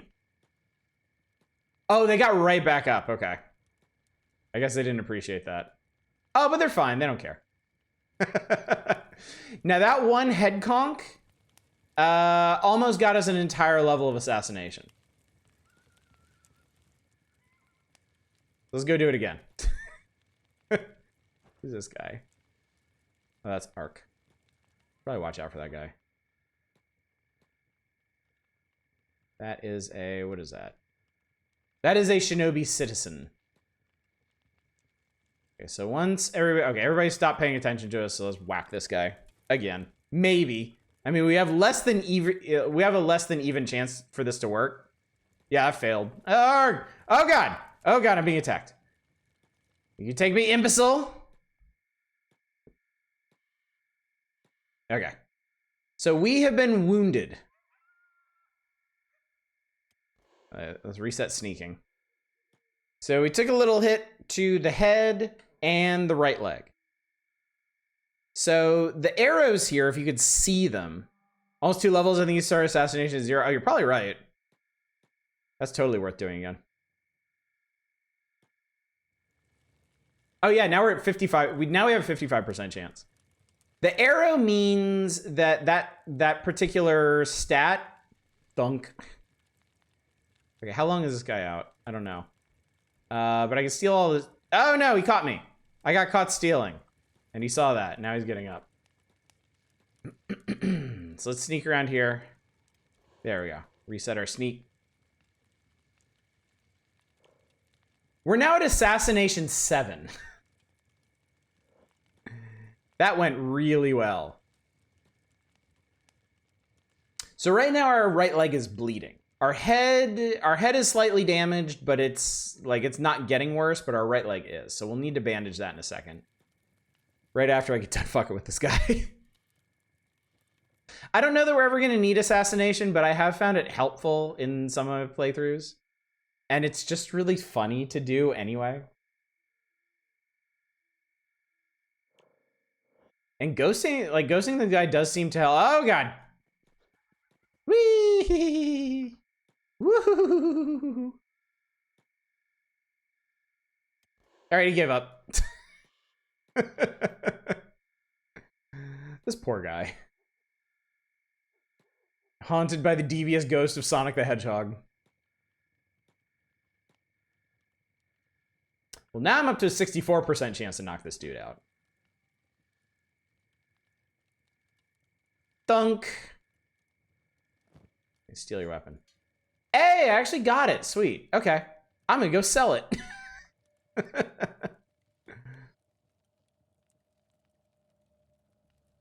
The sneaker sells in here. All right, everybody sees me. All right. I have to unsneak to talk to people. Here's a stick I stole from this guy. Now, stolen goods are acknowledged by the game. But some people don't give a shit. Because these are Holy Nation outlaws, and they're basically like, just out here doing whatever. They don't care about buying stolen shit. So this Iron Club on its own has a value of 180 cats. But its sell value, because of me and my reputation, only goes for 45, which is fine. I will absolutely take that. And with that, I guess we can go ahead and buy a basic first aid kit. You can grab his rags too. Well, that's the other thing. That's the other thing I wanted to mention. Let's go ahead and bandage ourselves up. Let's go ahead. Oh, right. We have to get the plus icon on ourselves and right click. And now you'll see that red stuff, the wound, is now being healed up with this light yellow. So our head condition is still at 82, but because it's been bandaged, it will heal faster and it's less vulnerable. Right leg specifically is not going to bleed out anymore. And I think it also lessens the stat penalties you get from being wounded. Oh god, he wants to fight. Oh, he angry. He's angry. If we go back to sneaking. He doesn't want that. Alright, well, we're gonna Benny Hill around here for a while until he gives up. Actually, you know what? I just realized. I think I might be able to get the people in the bar to help me. Hang on, no. We don't need to fight him. Oh, he gave up. Okay, cool.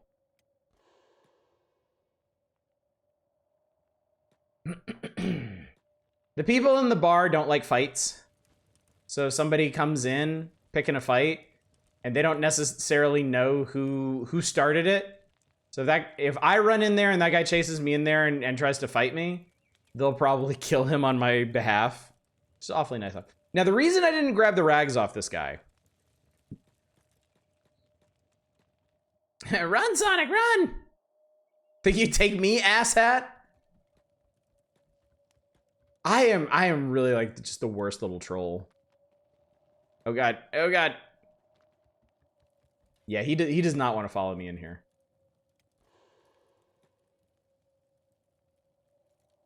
The reason I didn't grab his rags is because when you steal from a person or a container, it keys off of your thievery skill. And I'll be able to show this in much more detail. Actually, my stealing chance is 100%. It's at the top there. So I could steal all of this guy's stuff. And actually, I don't have any... Wait, what does this do for me? I mean, Armor is armor is armor.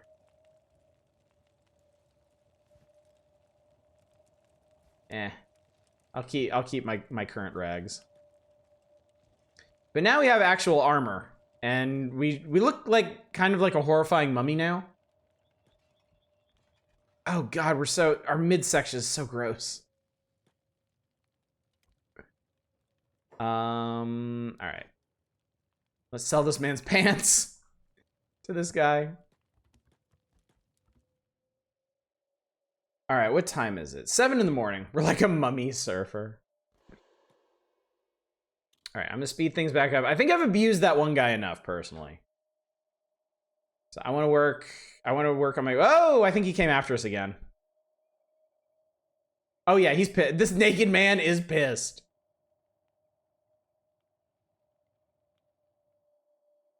I sold my weapon.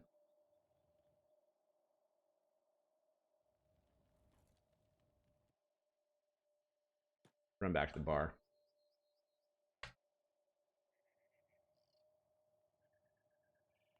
This poor naked man is pissed. Kick his teeth in. I mean, okay, if this guy wants to fight me, I guess we could give it a try. I'm gonna knock him out again. I have really good odds of knocking this guy out now. Oh god, where's he going? Okay. All right, he wants to... Does he want to fight? Yeah, he wants to fight. All right, we're fighting. All right, here we go. So fight. Okay, we're really, really bad at fighting. Oh, we just got punched in the face for like... Oh, we got punched in the stomach for a few points. Oh god, there's a fight going on over here too. Oh, we punched him. Good. And we got socked again. So even just this small amount of damage to our stomach gives us a negative modifier to our attributes like strength. Smack. How's this guy doing? I mean, I'm at least armored. That helps. This is gonna be... This could be a while. I'm gonna speed this up.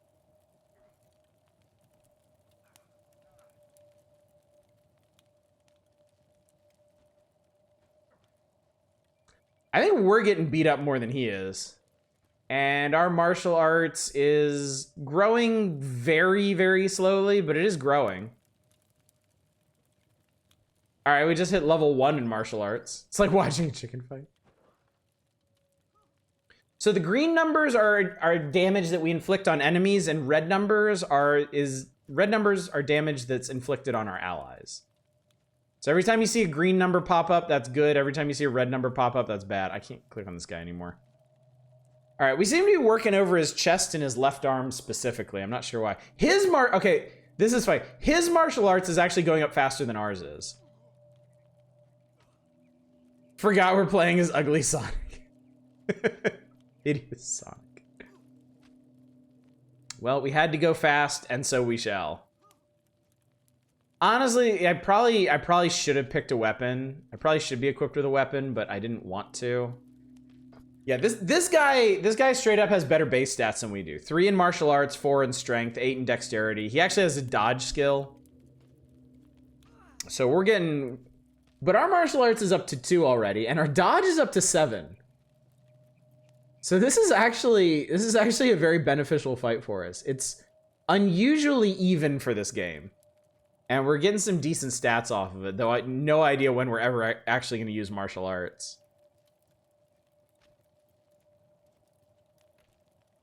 But apparently this is just how we're going to spend day 2, is fist fighting a naked man in the hub. And usually even naked man for... Oh, whoa. Okay, he brought a friend. And this person has much higher stats than we do. So we're gonna... Oh god, I just got like... Oh god, I just took a huge... Oh god, I took another huge hit.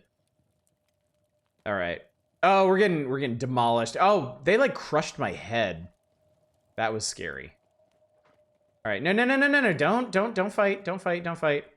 Yeah, help me out, guys. Help me out. Yeah, there we go. All right, we should be safe now. They're gonna get murdered. Surrender peacefully. Yeah, please surrender peacefully. Hey, can I steal from this guy? Hang on. Actually, wait. Before I steal this guy's stuff, I should probably heal up my head.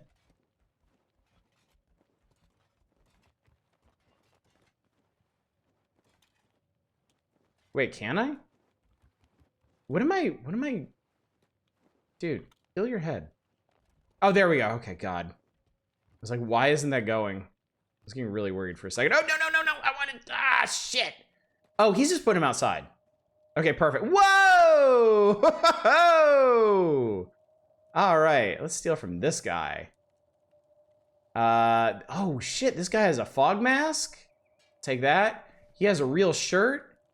He's got half pants. Dude has trader's leathers. Nice. He's got wooden sandals and a ninja blade. Okay. You know what? Let's keep this. Let's keep the ninja blade and let's actually practice with that. It's not very heavy, right? 0 kilograms. Yeah, I'll take that action. Oh, cool. Okay. Well, that worked out great. We have a tiny ninja blade that's basically as big as we are. Also, yeah. This is us now. Oh, more stuff. Oh, this is great. It's like Christmas. Hey, you want to buy some? Wait, where's the bartender? Wait, seriously. Oh my God, the barman was knocked unconscious. How the fuck did that happen? Whoa. Oh God, he got up. Oh God, he got up. Ow. Ow, that hurts so much. Ow. Get inside. Holy shit, okay. I was gonna steal from that guy and he got up instead.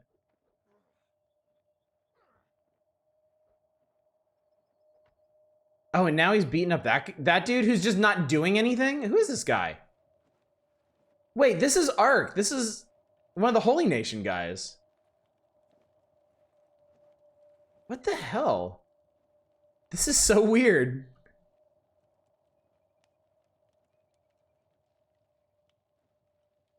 Okay, so Ark is... I guess... I don't know what... Yeah, the bodyguard, the ninja... No, actually the ninja guard is unconscious. But he's going to bleed out. Unless somebody heals him. Which I don't plan on doing. Alright, so... These trader's leathers are worth 200. That's not bad. No, I don't want that. And then ragged half pants. This is actually a really nice mask. So you need protection from different conditions, like dust. This will actually protect us from dust storms, which is something I don't usually have, and gas. And it's 70% head coverage. So armor has a whole lot of stats. It has resistance to different damage types like blunt and cut, but it also has coverage. And the coverage is basically like, what are the odds that this is actually going to protect you if you get attacked? All right, I am out of first aid kits, so I'm gonna take another one. I'm a little wounded right now, but not too bad. There we go. This guy is unconscious for another 60 seconds. These are holy servant rags. I mean, this guy's dead. I can take this stuff. I'm tempted to not steal from the guard because I don't want to piss him off. Oh, he has really nice... Never mind, I want that. Never mind, I want that.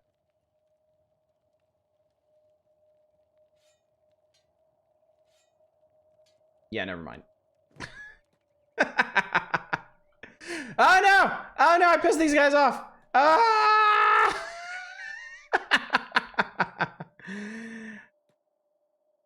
I pissed off the barman! Ah!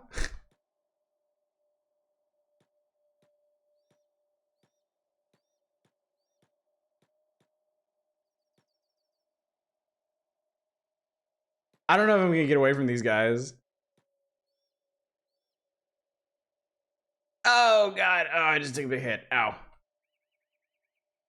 Oh, if only it was nighttime. Ow! Oh god! Oh god! Oh, I'm dead. I'm so dead. You're right. I didn't get away with this. Okay, so I'm playing dead right now. Did he leave me my... He actually left me my stuff, which is pretty funny.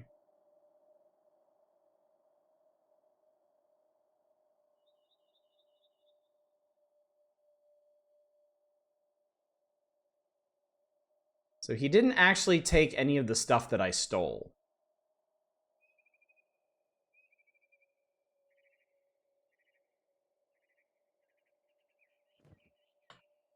All right, so let's get up. Oh god, okay. Let's try to heal ourselves before something terrible happens out here.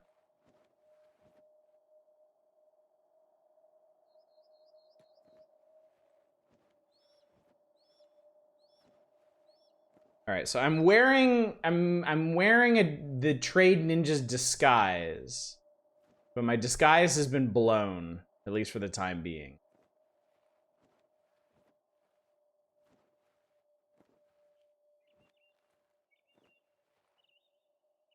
I have a bounty on myself now. That's unfortunate. Let's see. That is not that.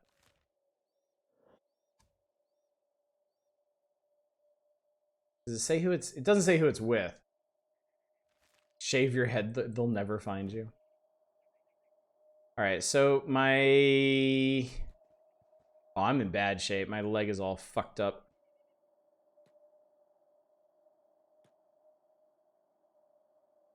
Does that piss them off? The failed design. What pissed them off was me stealing from one of their guards and then coming inside and being like, hey, do you want this stolen stuff that I stole from your faction? I think that's what pissed them off. All right, so now I'm limping around in the desert. I have a bounty that expires in, like, what, 4 days? 5 days? I could try to make it. We'll see if we can make it to Squin. It might take that long just to get there. Actually, can I... If I do stealth... Yep, I'm still building my stealth skill just by wandering around alone in the desert. So yeah, we're gonna do a nice long stealthy walk to Squin. And we'll see if they hate me too.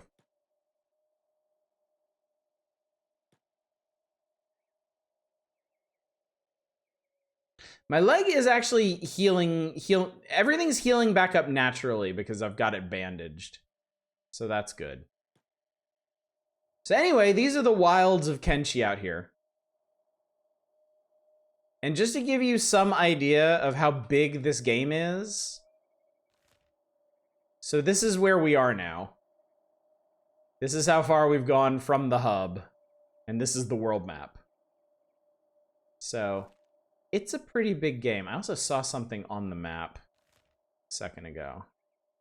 There is a tent here, which I believe means an encampment of some kind. Probably bandits making camp. Anyway, let's speed things up because otherwise we're gonna be out in the desert for a million years. That's Squin over there.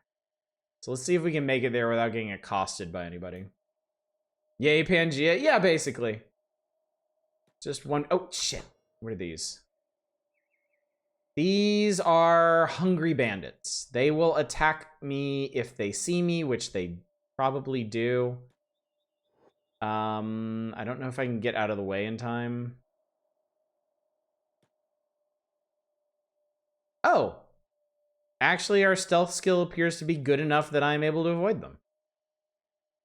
That's great. Hungry bandits will attack anybody they think may have... Fuck, is that more of them? Yeah, that's more of them. Great. Right in the way. Okay. It is dark, though. I do have cover of darkness, and I have decent stealth. Actually, my stealth is 0 now because of all my injuries.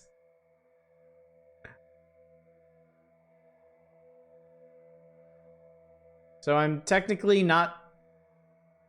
Well, I guess I am still stealthed, even though my stealth skill is garbage, and it's still increasing, so... Okay, I'll take that.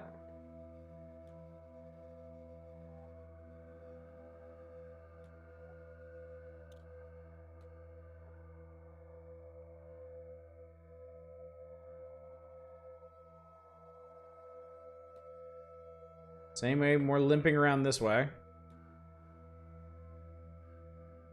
I think if my left leg would finally heal, I'd be in much better shape. By the way, I guess this is probably a good time to talk about saving and the art of save scumming. I would like to avoid save scumming in this game, but at some point it's going to be kind of unavoidable. In my own playthroughs, I probably would have reloaded after pissing off those trade ninjas. Because losing access to the hub vendor is a little bit of a pain, but I'm thinking it may still be manageable just because we have so many options for things to do. So I'm going to roll with it for now. It certainly doesn't seem insurmountable. The real question is, can I actually get into Squin with a bounty? Because I don't know how universal bounties are. Like when I played as the thief who stole that legendary sword, he has like a permanent bounty on him of like 20,000, but that's only with the Holy Nation and the United Cities.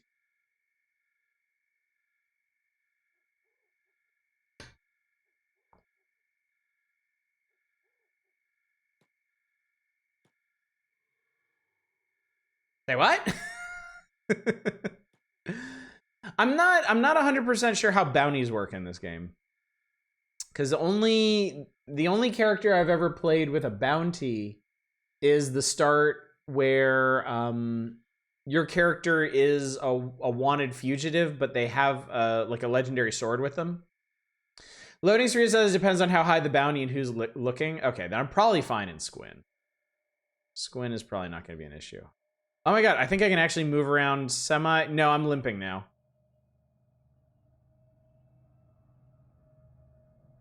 I'm limping, but I'll take it.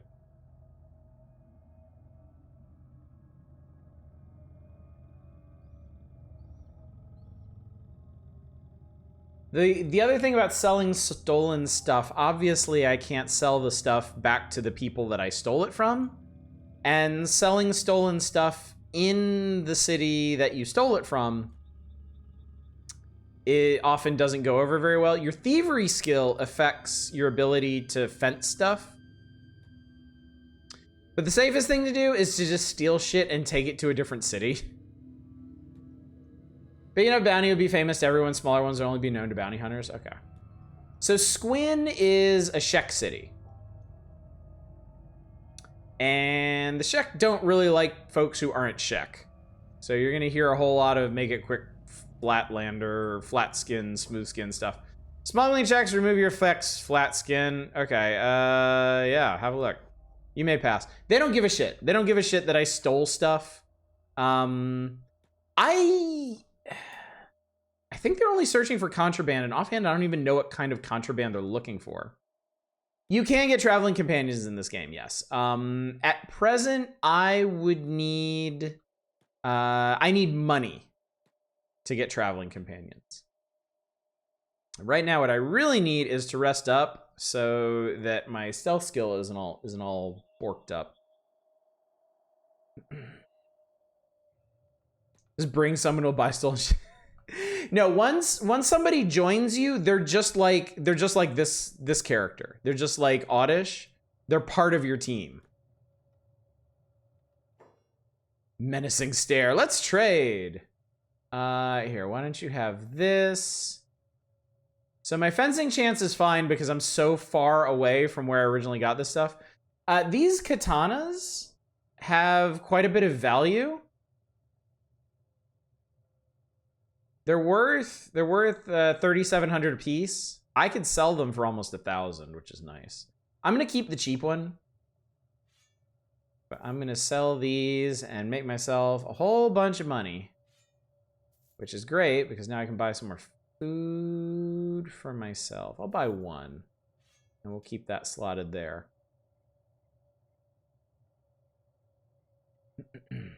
I did this start. I'm really new to the man with the legendary staff. Now trying the one where you have to become fully cybernetic so you can actually live. All right.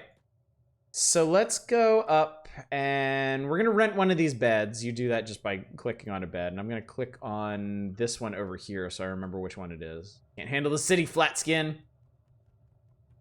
All right, we paid 100 cats for bed rental. We're gonna be unconscious for a while. This will help us rest much faster, and besides, I don't really need to be in Squin during the day anyway. We really need our head and our left leg to heal up. Squin is a valley town. It's built right in between these two big, I guess these would be mesas. There's no way to get on top of them, but there's a boarding house here. This is an armor shop. This is, I believe, a weapons shop. The ruined building here. There's a bar, private residence, general shop, another private residence, and then a traveler's shop here. Now, one neat thing, if you, oh, they just killed somebody. Trespasser, I suppose, or some bandit. Unclaimed buildings like this, you can actually buy them. This building is for sale. It's 7,200 cats. Obviously, it's been destroyed, but with some building materials, you can rebuild this, and then you can have a permanent residence here. My original plan was to make some money stealing stuff and fencing things, and then buy a permanent residence in the hub to start doing stuff like research and having a safe place to rest and all that. But considering I pissed off the trade ninjas, we might not be doing that just yet, or maybe for a while. Cats as currency is a bold notion. Yeah, I don't know how you keep them on yourself. I don't know how you herd them, but they do it somehow. I really like some of the landscape features in this game. It's a very unique looking game, I think. Velcro. I currently have 2,905 cats Velcroed to myself. That makes perfect sense. Okay, I'm healed. I am fully healed. I am ready and raring to go. I will get up. And let's pop another save.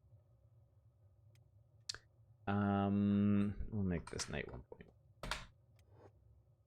In case I need to go back to that previous save. So anyway, down here... Oh, I gotta change floors so I can see what's going on. Hang on, go back in there. Go back in there. Is there anybody to talk to? This guy? Who's this guy? Soto, you a warrior flax skin? I'm looking for a new clan. I want to start over free from peasantry, but here a servant can never fight. Sure, you can fight with me. Gratitude, my lord still owns me. My price is 3,000 cats. So on second thought, forget it. Maybe for gold to get rich selling gold plates. What's up, Baked Toast? Here to band up? That's right.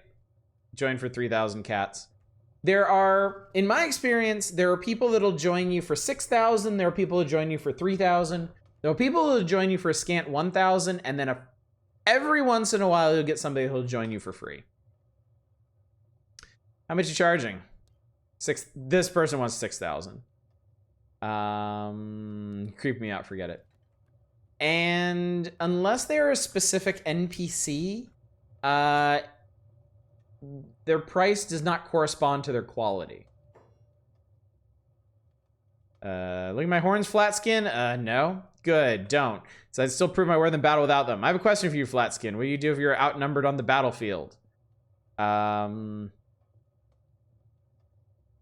Play dead, return for their heads another day. Very underhanded, as I might expect from a Flatskin, I suppose. A Shek warrior, on the other hand, lives to die on the battlefield. But I didn't die. I awoke, surrounded by death, but still alive. They labeled me a deserter and cut my horns on my return. I'm no longer a warrior, but a servant. You lost your horns, at least you're still alive to fight again. Perhaps. Either way, I'll not remain here as an unclad warrior, but you seem different to the other outsiders I met, Flatskin. Let us band together. I am intrigued to fight alongside you. Sure, what could go wrong? All right, so this is a specific NPC, and they have just joined us freely. So now I have a partner. This is Ruka. Ruka has actual stats. Ruka can actually fight. 4 strength, 1 toughness, 8 dexterity, 10 perception. Which is interesting because they have literally no range skills. 10 in all melee weapons except pole arms. 11 melee attack, 10 melee defense. You want to keep them kind of balanced. They even say that in the description for melee defense. A balanced swordsman would keep the skill similar to his melee attack level. No real thievery skills, some athletics, negative in field medic, which I think is pretty funny. Solid game, still need to try it again. Heard there are crossbows. Now there are in fact crossbows. You can do whole ranged builds. All right, so we have a partner, which I'm not gonna lie, I genuinely wasn't expecting to have this early in the game. Oh, what kind of inventory do they have? They have a plank. It's a heavy weapon. Hefty hacking weapon with good reach. Nice balance for those who find fragment axes too clumsy and blunt. The plank retains some of the extra deadly traits of a regular sword while still remaining ridiculously crude. We got shirt, pants, boots, and some first aid stuff. All right, well, cool. Welcome to the Merry Band. You're looking for... This person's name is Hot Longs. 3,000 cats. Not interested after all. Wolf Den 13 has been wiped out. Poor wolves. Poor wolves. Anyway, let's run around a bit. Oh, something's happening. I see the guards moving. Shek will crush every last flat-skinned nest in the world. Yeah, the Shek in general are not the friendliest folk. To be completely honest. Hey, let's see if there's anybody in this bar who wants to join up. Similarly. There's a human in here. Interesting. Ever need help smoothing things over? The Flotsam Ninjas, you know where to find me. Outsider curious, how much do you know of the Shek society? This is just a generic Shek warrior. Not really, no. Around here is Shek standing and measured in bravery and battle skill, the same footsteps of Crawl. Foreigners are only tolerated in this town for their trade under the Stone Golem's orders. Every Shek in the city is itching for a fight since she came to power, especially since against an honorless foreigner like you. I suggest you keep your head down if you want to leave the city in one piece. The Stone Golem? You really know nothing, do you? The Stone Golem is our queen. She has a more passive take on dealing with our enemies than most people would like. People are on edge and pent up, ready to fight. Sounds messy. Indeed. Okay, cool. Who's this guy? This is a Shek named Meow. Looking for fresh recruits? 3,000 cats. Who's this guy? Oron. How about earning yourself the loyalty of a Shek warrior? Go on. Need to be freed. 3,500 cats to free me from my lord. Let me fight for you. Nope, not interested. If you're a kitten.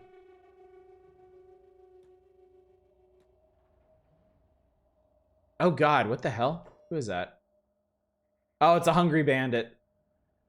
They just got super fucked up. I guess a bunch of hungry bandits were outside and made some very poor decisions. This here is a residential building. It's open and unlocked. It's for sale for almost 20,000 cats. So a fully constructed and stable building is much more expensive than one that you have to rebuild. Let's see. Okay, I know something I want to do. Man, they really fucked these guys up too. Was it out here? Oh yeah, I think they were fighting out here. Who's this? This hungry bandit got their leg chopped off. Just imagine the currency is actual cats. It is canon. I mean, if you can imagine where they're hiding them, sure. Let's go in here. Welcome, friend. Looking to buy. Oh, this is a skeleton. All right, so this place has sleeping bags, which are handy. You can roll these out in the wilderness and heal up there. Medium backpacks. So the thing about backpacks, the reason why you don't automatically want a backpack, everything you equip in this game has some kind of direct effect on your stats. Backpacks tend to lower your combat skill just across the board. It's a -5. This one also lowers your combat speed by 10% and lowers your stealth and dodge by 50%. So this would not be good for me. Even a small backpack lowers your combat skills by 2 and a 5% hit to combat speed and 15 to stealth and dodge. This is a bull backpack. This is for pack animals. Which I guess I could wear. It doesn't really affect my stealth, but which is an odd thing to think about. There's different kinds of healing kits. There's basic first aid. There's standard first aid. There's advanced first aid. There's also splint kits to heal up damaged limbs. You can buy maps. Like if we want to know, if we want a map of Vane, the mysterious homelands of the Western Hive, humans don't tend to venture there. Map of the Shek Kingdom shows the location of a bunch of Shek towns. And the Tech Hunters map. A map from a Tech Hunter scout detailing a possible location to find ancient science books. So, books are research artifacts. They're used specifically for research. Let me close out of this. So, like, if we want to learn how to make makeshift walls, we need a research bench. But you can also see under the cost there, we need 2 books to research this. Under electrics, you need 4 books to research fuel generator theory. So once we start researching things, we're gonna need a steady supply of books. Anyway, here's what we're gonna do. It's getting late in the day, so I'm gonna do a little bit of stealth practice. So I'm gonna go stealth, and then Oddish and Ruka are gonna run back and forth in town. Ruka's just gonna be training athletics. Oddish is gonna be training stealth. Which, because of those rags that I stole off that ninja guard, I get a 10% bonus to my stealth, which means it's 31 now. Which is pretty exciting.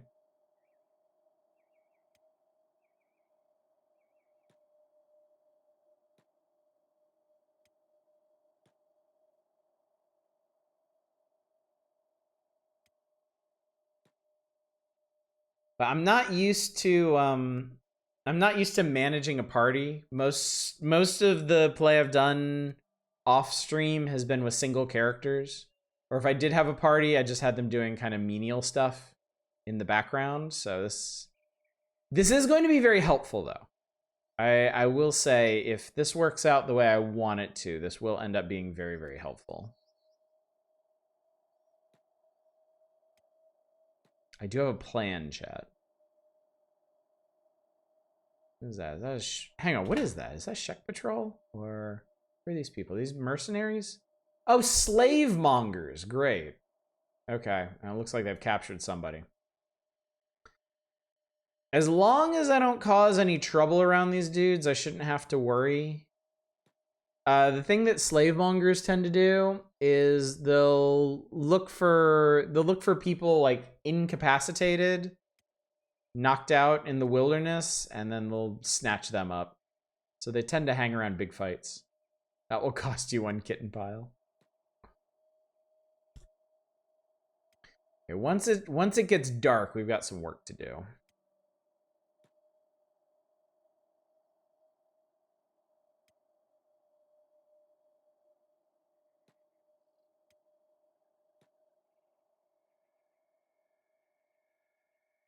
All right, I think it's go time. So anyway, I'm gonna pop another save here.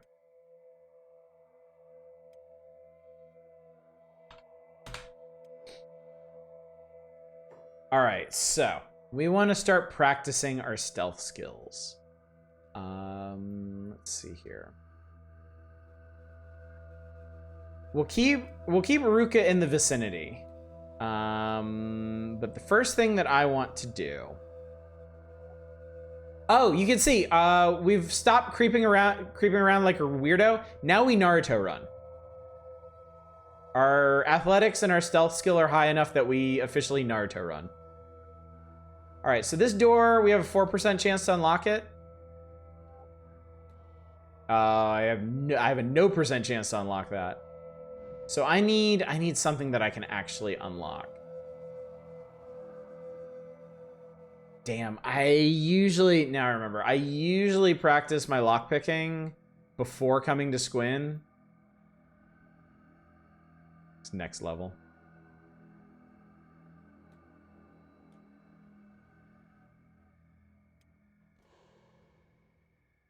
Okay, there we go. That guy sees me. All right.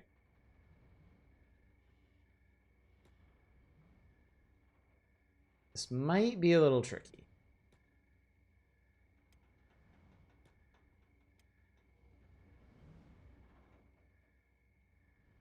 Stealth of 34 is not bad for this. Oh, good. I think I can get in this one. All right. So lockpicking. You basically have a flat chance.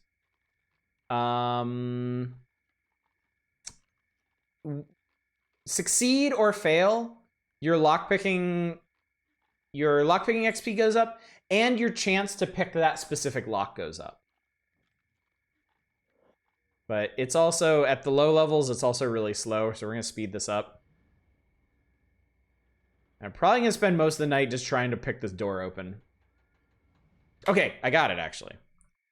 Now, we're going to open this up, and we're going to very gingerly see what's inside. Okay. No one is up at the moment. No one is down here. Really interesting, but he needs to sleep. Yeah. Unfortunately, I didn't get to the really mechanically interesting stuff until like late. But anyway, it was good to see you, and we'll be doing more of this tomorrow night, so no worries. So, this is the part where we talk about thievery. Thievery is the ability to steal things from containers, safe storage boxes, and people. So, if I want to steal something from, say, this pot here, if I go in here, you'll see that the stealing chance, if you can read this tiny ass text, the stealing chance is 47%. That is basically my thievery skill, which is garbage at the moment because I haven't worked on it, against the proximity of the nearest people.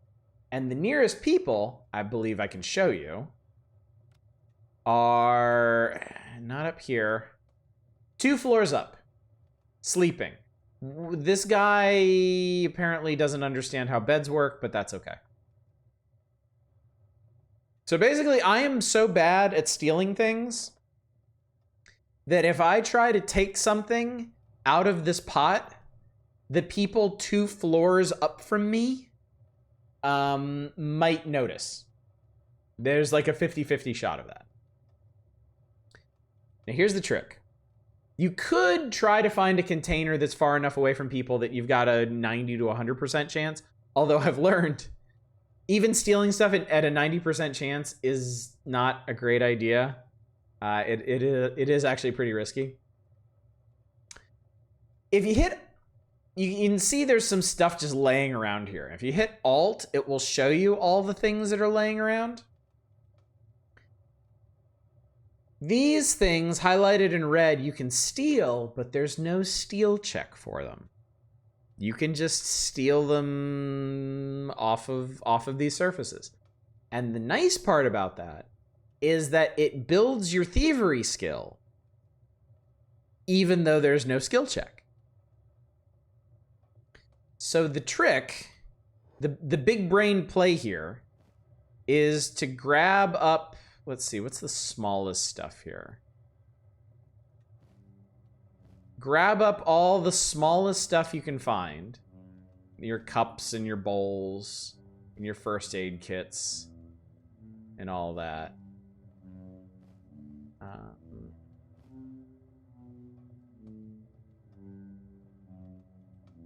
Fabrics, maybe. Leather, maybe?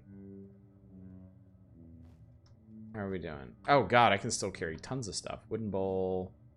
Leather, fabrics.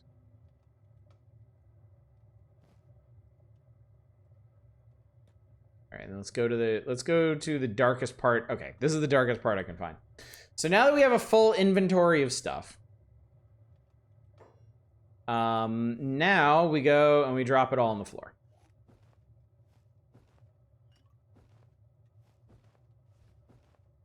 We throw all this stuff on the floor, which, because of the way this game stacks stuff, it literally stacks it up into a tower right here.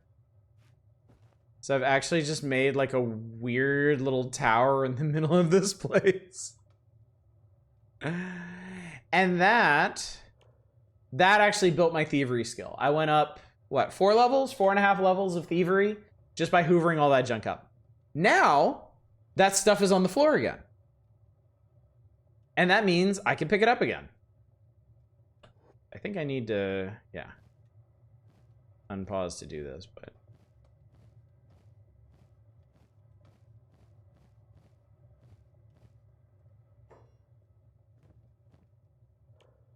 And look at that, now my thievery is 9.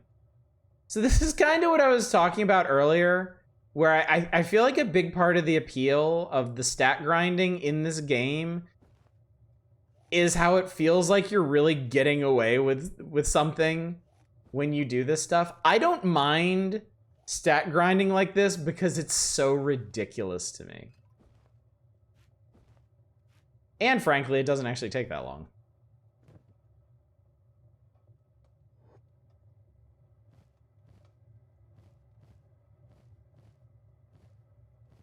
Especially since I found a whole lot of really small objects that I can pick up. And since you can get stuff out of your inventory while the game is paused, you can do a lot of this in like a single night.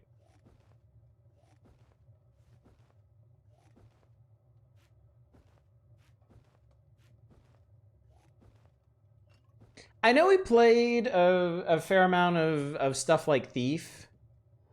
But honestly, in video games that kind of let you do your own thing, I've never really been a big rogue, like, thievy kind of person. I usually go for more straightforward warriors or diplomatic characters.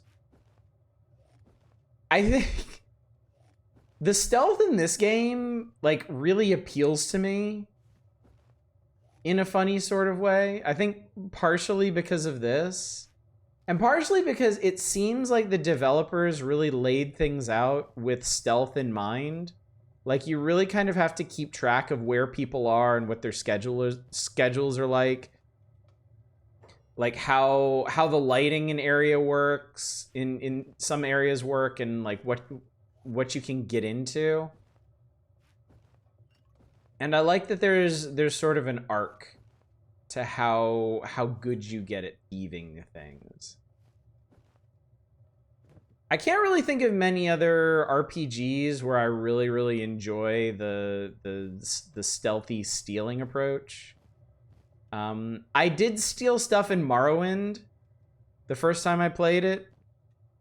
I did play a thievy character in that, but that was because I had basically come directly off of playing Thief to Morrowind, and I wanted to see if I could work that sort of archetype.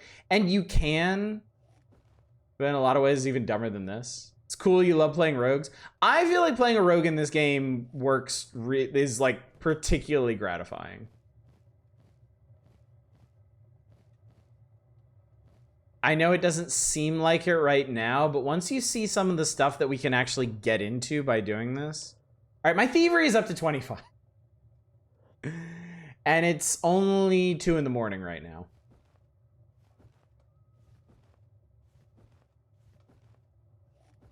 Yeah, once I get my thievery skill up, I'll be able to get into the containers, which is smartly where all the really valuable stuff is. Like all this stuff that I'm shuffling back and forth isn't really worth much. But like there's a safe over here that I don't think I'm skilled enough to crack, but if I can crack it, like there's a bunch of really genuinely valuable stuff in there that if I can then fence, will be swimming in cats. It's gonna sound really weird when I say stuff like that. And I'm okay with that. Also, let's see here. Now up here, with these sleeping guys, there's actually additional containers. There's a locked chest, there's a locked safe, and there's a couple crates and barrels and stuff. There's even better stuff up there, but obviously you need to have skilled up your thievery skill because they're right by these guys. You can't avoid that. So I do need to keep an eye on those dudes to make sure that they're not going to wake up anytime soon, because some people have some kind of weird schedules in this game. Some people get up at odd hours and you have to pay attention to that. Also, when I'm done in here, I need to make sure that there's like no guards wandering around outside that are going to see me come out of a restricted area. I'm very much not supposed to be in here at the moment. Obviously. Smooth skin in a Czech establishment. What's the world coming to? Old PC game Quest for Glory had fun thief mechanic, but it was pretty basic. I mean, I feel like thievery mechanics can be really fun and without being complicated. Like obviously you want some interesting behavior. I love these stupid stacks that we make here.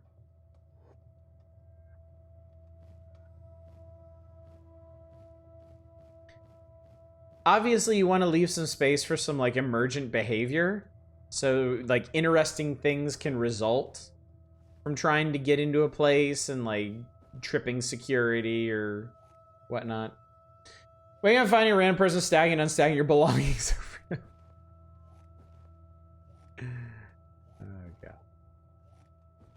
So let's see, where are we right now? What have we made it to? We've made it to Thievery 32. Which means this stuff that I used to have a 47% chance of stealing, I now have a 137% chance. I am now guaranteed to get this stuff out of here. That's pretty huge.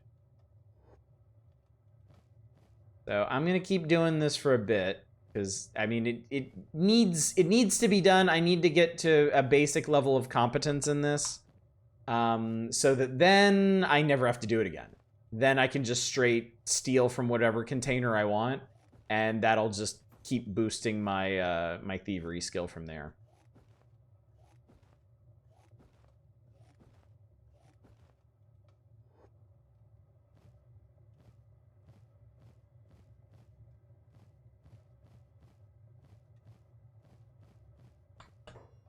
I guess the Fallout games have the best thieving when you place a grenade in somebody's inventory and blow them up. That sort of emergent creativity is definitely really cool. It's funny that I never really did a whole lot of thieving in the Thief game, or in the Fallout games either. I did do an evil stealth-based thievery character once in Fallout 1, but never in Fallout 2, where it honestly would have been more practical.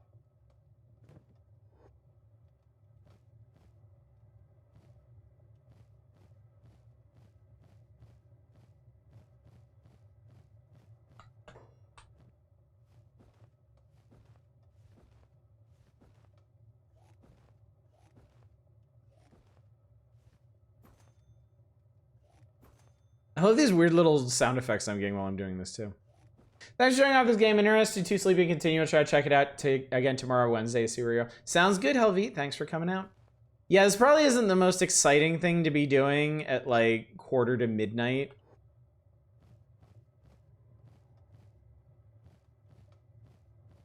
But I've found in these playthroughs that there's a fair bit of actually put that up.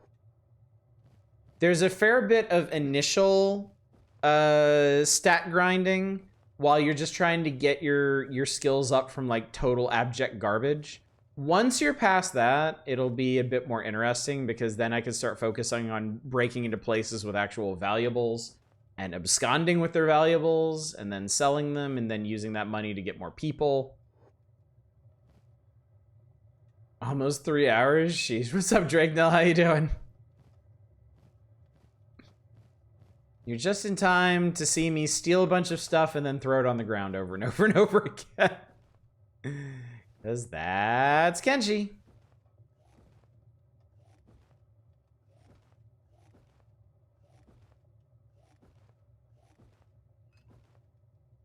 I like this.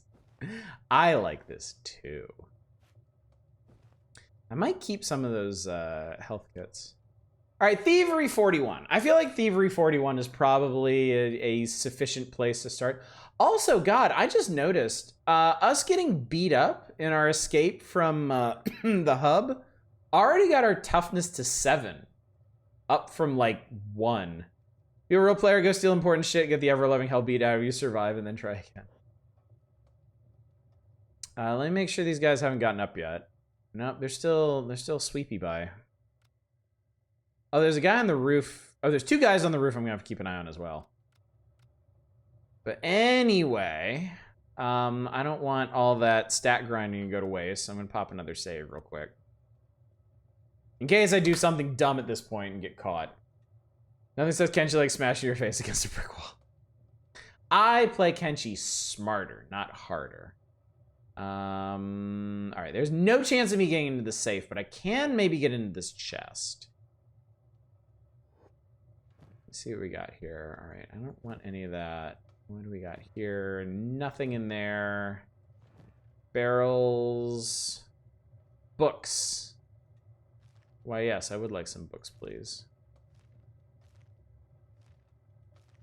Books, if nothing else, can be quite valuable. All right, and of course, stealing things from containers. Oh, string of cats. Yes. Forgot I should just right-click. Oh no, no, do that. Let's see. Down the Alt key to steal it. Yes. Take that. Take that. Yeah, I'll take all the medicine. I think that's going to be useful. Right, let me check the upper floor to see if anybody's moving about the cabin. Not yet. I would like to see... Oh, there's a severed human left arm behind the building. That's neat. Let me see if I can steal some food. That would be nice. Hey, you want to, like... We're going to work our way up these stairs. Stealing from the tech hunters could at least steal from the Holy Nation. I'm not near the Holy Nation right now. And there's a lot of valuable stuff in here once I get good enough to do this.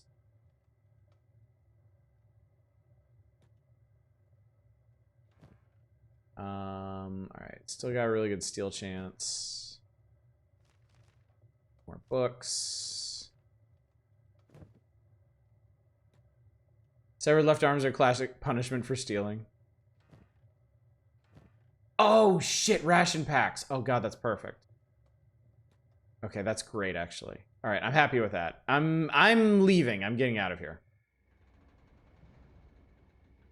Speed this up a bit. All right. Excellent. All right. So inventory wise, let me give a ration pack. So ration packs are some of the best food because they're very light for how much nutrition they have. All right, Ruka is gonna be my pack mule, basically. Because the heavier, the higher my encumbrance, the harder it is gonna be for me to steal stuff.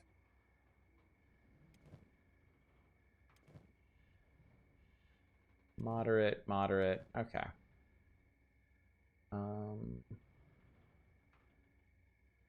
Ruka, try not to panic because they're within sight of the gate guards. Take some of this shit. There we go. Okay. My stealth is still impacted. Bit. Let me get rid of the rest of this stuff. There we go. Okay. I'll take that. They're moderate. They're fine. Okay, let's see. What time is it? It's pretty late. Or it's pretty late in the evening, so I think it's time to clear out of here. Now, I have a here's what I'm thinking. I have a bounty, but Ruka doesn't. So I'm thinking that we may be able to head back to the hub, and I can wait around outside while Ruka goes in and fences all these books and medicines that we stole up. And then we could probably come back and do it again.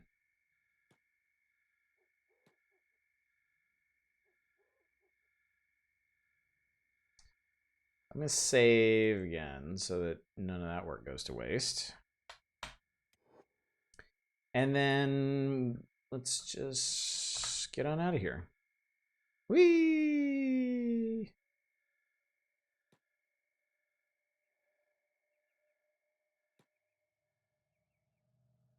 It seems like I run slightly faster than Ruka while stealthed. Which means if I wasn't stealthed, I'd just like take off without him. We do have somebody who can fight, which is pretty encouraging.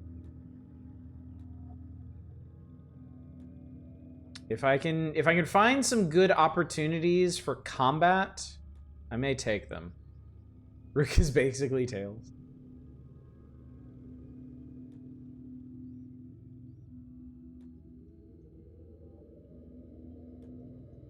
I just found the option to make your squad run together at the same speed after how many hours? Yeah, I found that down here. Fortunately, I found it pretty early on.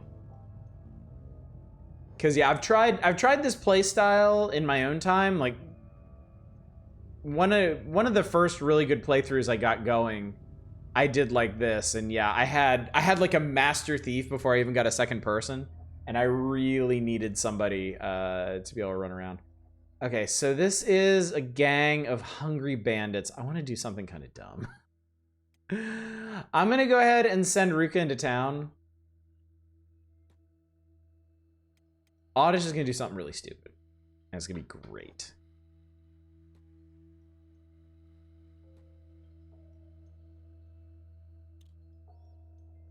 I'm gonna speed this up, but here's the plan. I am, if I am capable of this, going to chain knock out these people.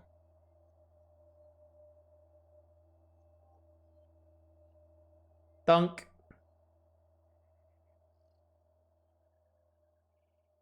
Arg! I failed, but my stealth is so good he couldn't see me. I need to be kind of careful while they negotiate this. But, all right, let's try this guy again.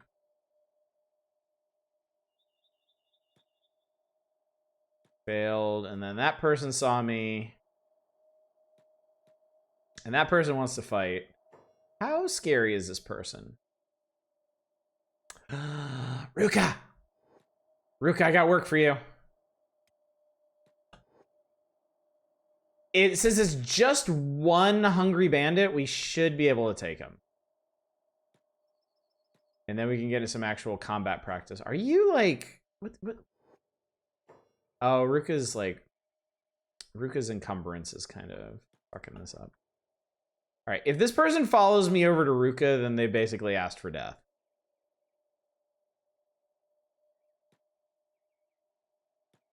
Oh, they're running.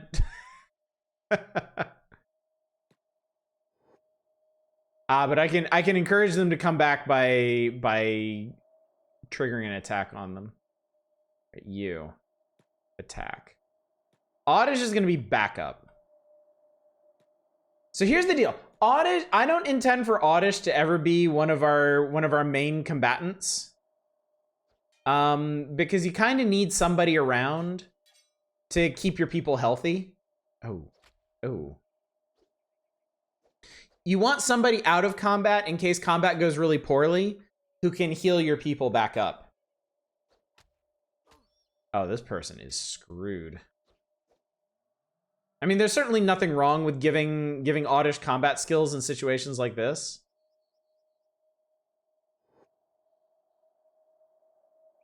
All right, they're playing dead. Where did all your friends go? Are they still around? I can't even tell.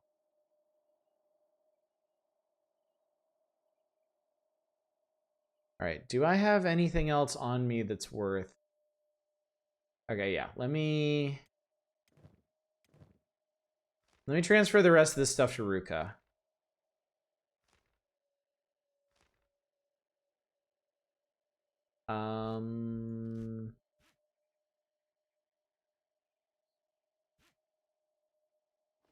I'll just keep this stuff on me. All right, and then I'm gonna go back into stealth, and Ruka's gonna head up to town.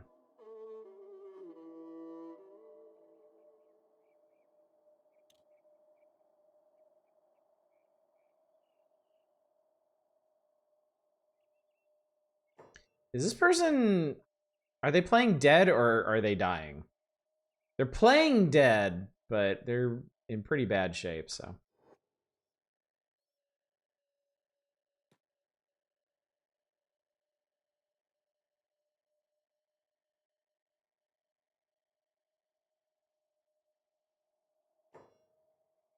Did they get up? It looks like they got up. Where are they? I'm not a nice person. I was gonna screw with them some more, but I guess not. All right. Well, anyway, we'll get Oddish a little bit out of the way over here. And meanwhile, Ruka's gonna go do some business for us. Because Ruka doesn't have a price on their head.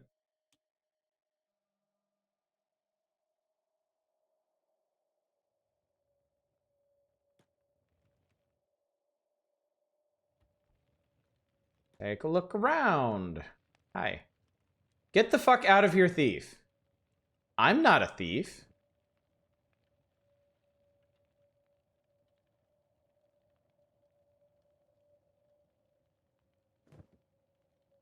I have never seen them act like this before.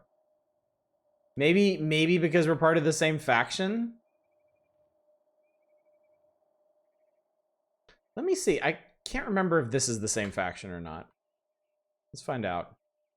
Oh shit, there's a whole bunch of... What the hell's going on over here? I think it's Dust Bandits. Is that like a Dust Bandit camp? Oh shit, okay, well... Alright, we're not gonna do that then.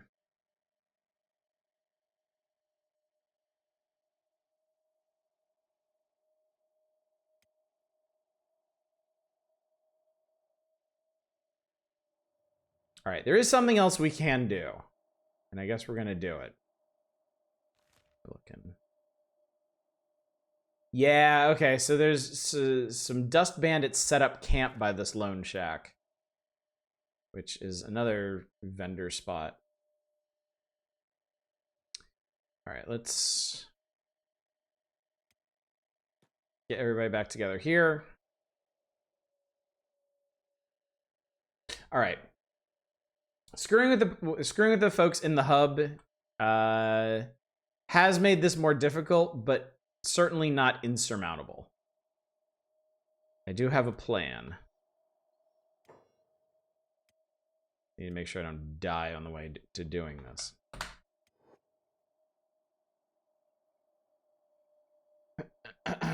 All right, so we are going to head roughly northward. We're going to head in this weirdly direction. We're going to avoid these dust bandits. Oh, there's a whole gaggle of them. Jesus. Where are those? Where are those? Where are those? These are more hungry folk that I guess I'm going to screw with. I'll send Ruka over here and... Where were they? Sometimes it's hard to spot people. Oh shit, they saw me. Or one of them did. Okay, well, great. Ruka, back there, okay. All right. This is, again, not the worst thing in the world. Because now we can engage in single combat instead of having to engage the entire group. This is actually really lucky that this is going down like this.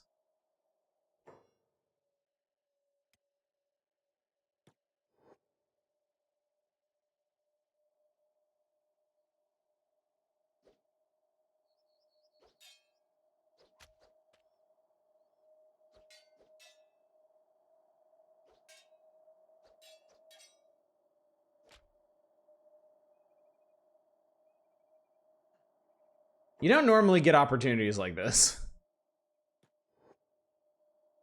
Oh god, you run way too fast, dude. All right, I'm gonna get these two. I'm gonna have these two kind of move at the same pace. It's gonna slow down their. Oh.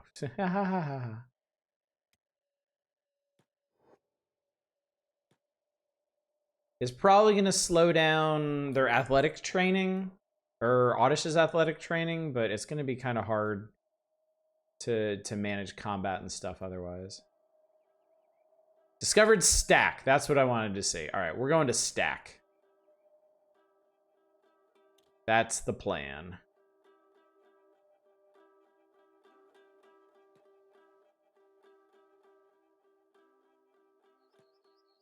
We're gonna head into this weirdly direction.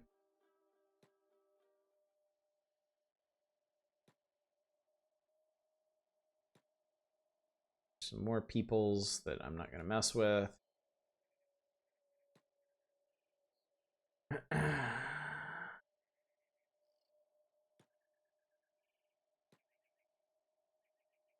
Now I'm gonna have to be a bit careful here.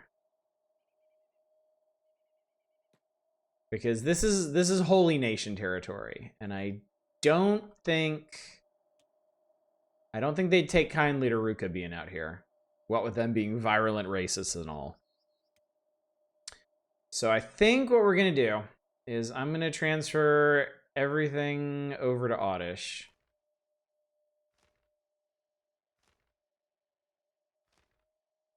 You know, white male, so no welcoming. Amazingly, they're not racist against dark-skinned humans. They're just racist against everybody who's not human. All right, you can keep that. I'll take that. All right, and then I'm gonna head into stack. And Ruka's gonna. Okay, Oddish is encumbered now. Is that actually helping Oddish's strength? Yes, it is. Okay, well, that's nice. All right, I just need to tuck Ruka away somewhere where hopefully they're not going to be attacked. Therefore, the Darklanders is darkened, treat them on the same level as woman. So there's really just no redeeming qualities for the Holy Nation, huh? Just none whatsoever.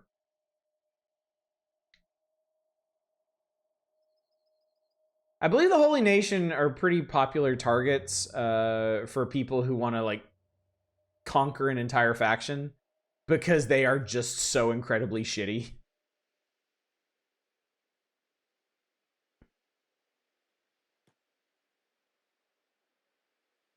And my earbuds died.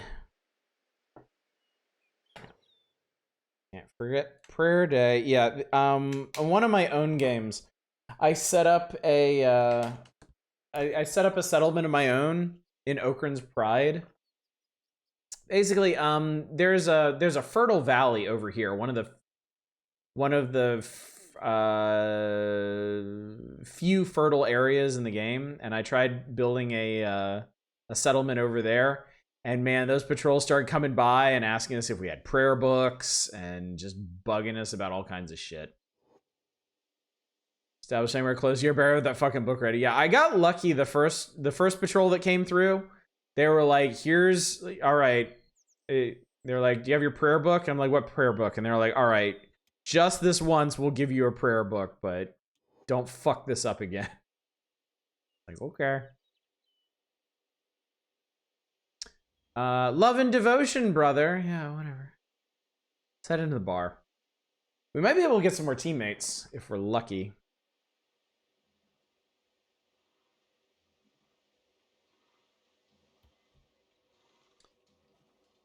Pure bloods only.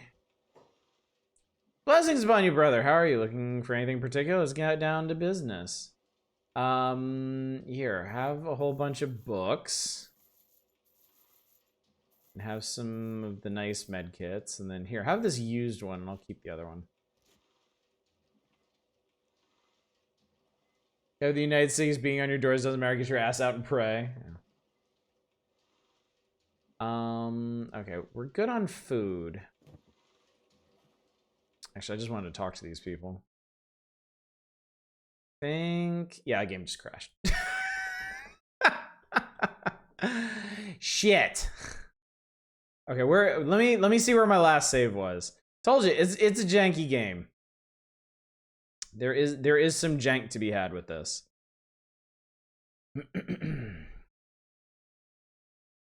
Holy Nation, like holy shit nation. Yeah, tell me about it. They suck. Well, damn.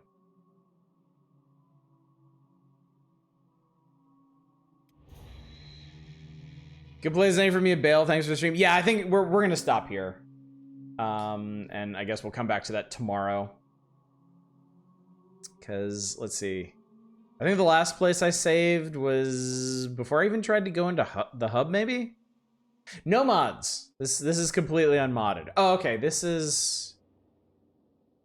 Yeah, this is where we gathered ourselves and I was going to head up to Stack. Okay, that's fine. That's fine. So tomorrow I'll just make... First thing tomorrow, I'll make the trek up into Stack again. Sell our junk. Look for some more teammates. And then... Maybe I might stick around and Stack and rip them off. And then cart their stuff back to Squin. And that might be the circuit that I do for a bit. Steal stuff from Squin, fence it and Stack. Steal stuff from Stack, fence it and Squin. We'll see. Also, thank you so much for the follow. I appreciate it. A fellow sophisticated Kenshi enjoyer, I can tell. So anyway, that's going to do it for tonight. I know this wasn't the most eventful stream, but that's just kind of the way Kenshi is. In terms of this game and its flow, this was actually pretty eventful. Our main character is already a fairly accomplished thief. I'm really behind on lockpicking. That's the main thing I need to do. And hopefully Stack will be a good place to practice that, because I don't remember there being a whole lot of lighting there. So there should be a lot of dark corners I can lockpick things from.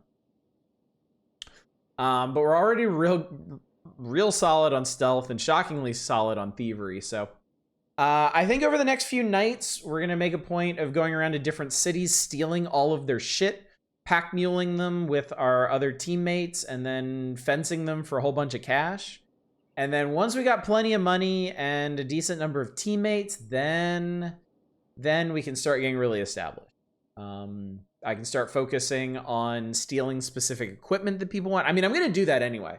If I see some like helpful armor or whatever, for Ruka, when I'm casing Stack, I'll definitely pick that up. But yeah, once we've got some cash, once we got some people, once we got a place to call home in one of these cities, I'm not sure. Well, if we've already got a Shek with us, we're not going to be establishing a home base in the Holy Nation. But there is plenty of territory to cover. I mean, this first night we basically explored nothing. We basically just gone between the hub and Squin, and now you've seen where Stack is, and that's just right there. There is still a wide world to explore, and we will get to that in due time. Go north, meet the friendly locals. Kang's pretty good as a follower, he's Shek, of which there are many. So yes, we will be back to this tomorrow night. We'll be doing more Kenshi Tuesday and Wednesday, and then this is going to be our game for a while on Mondays, Tuesdays, and Wednesdays. On Thursday, I will finally be returning to the Power Hours. We'll be cracking open the January 1993 issue of Nintendo Power and looking at all the cool-ass games that came out in that particular month and playing a bunch of them. Friday, haven't decided. I will probably have a better idea of what we're doing on Friday tomorrow. I will let y'all know what the plan is for our variety night, and then more Power Hours on Saturday. And that, as they say, is that. So, with that all said and done, let me go find somebody to raid. Let me see who's up at the moment. How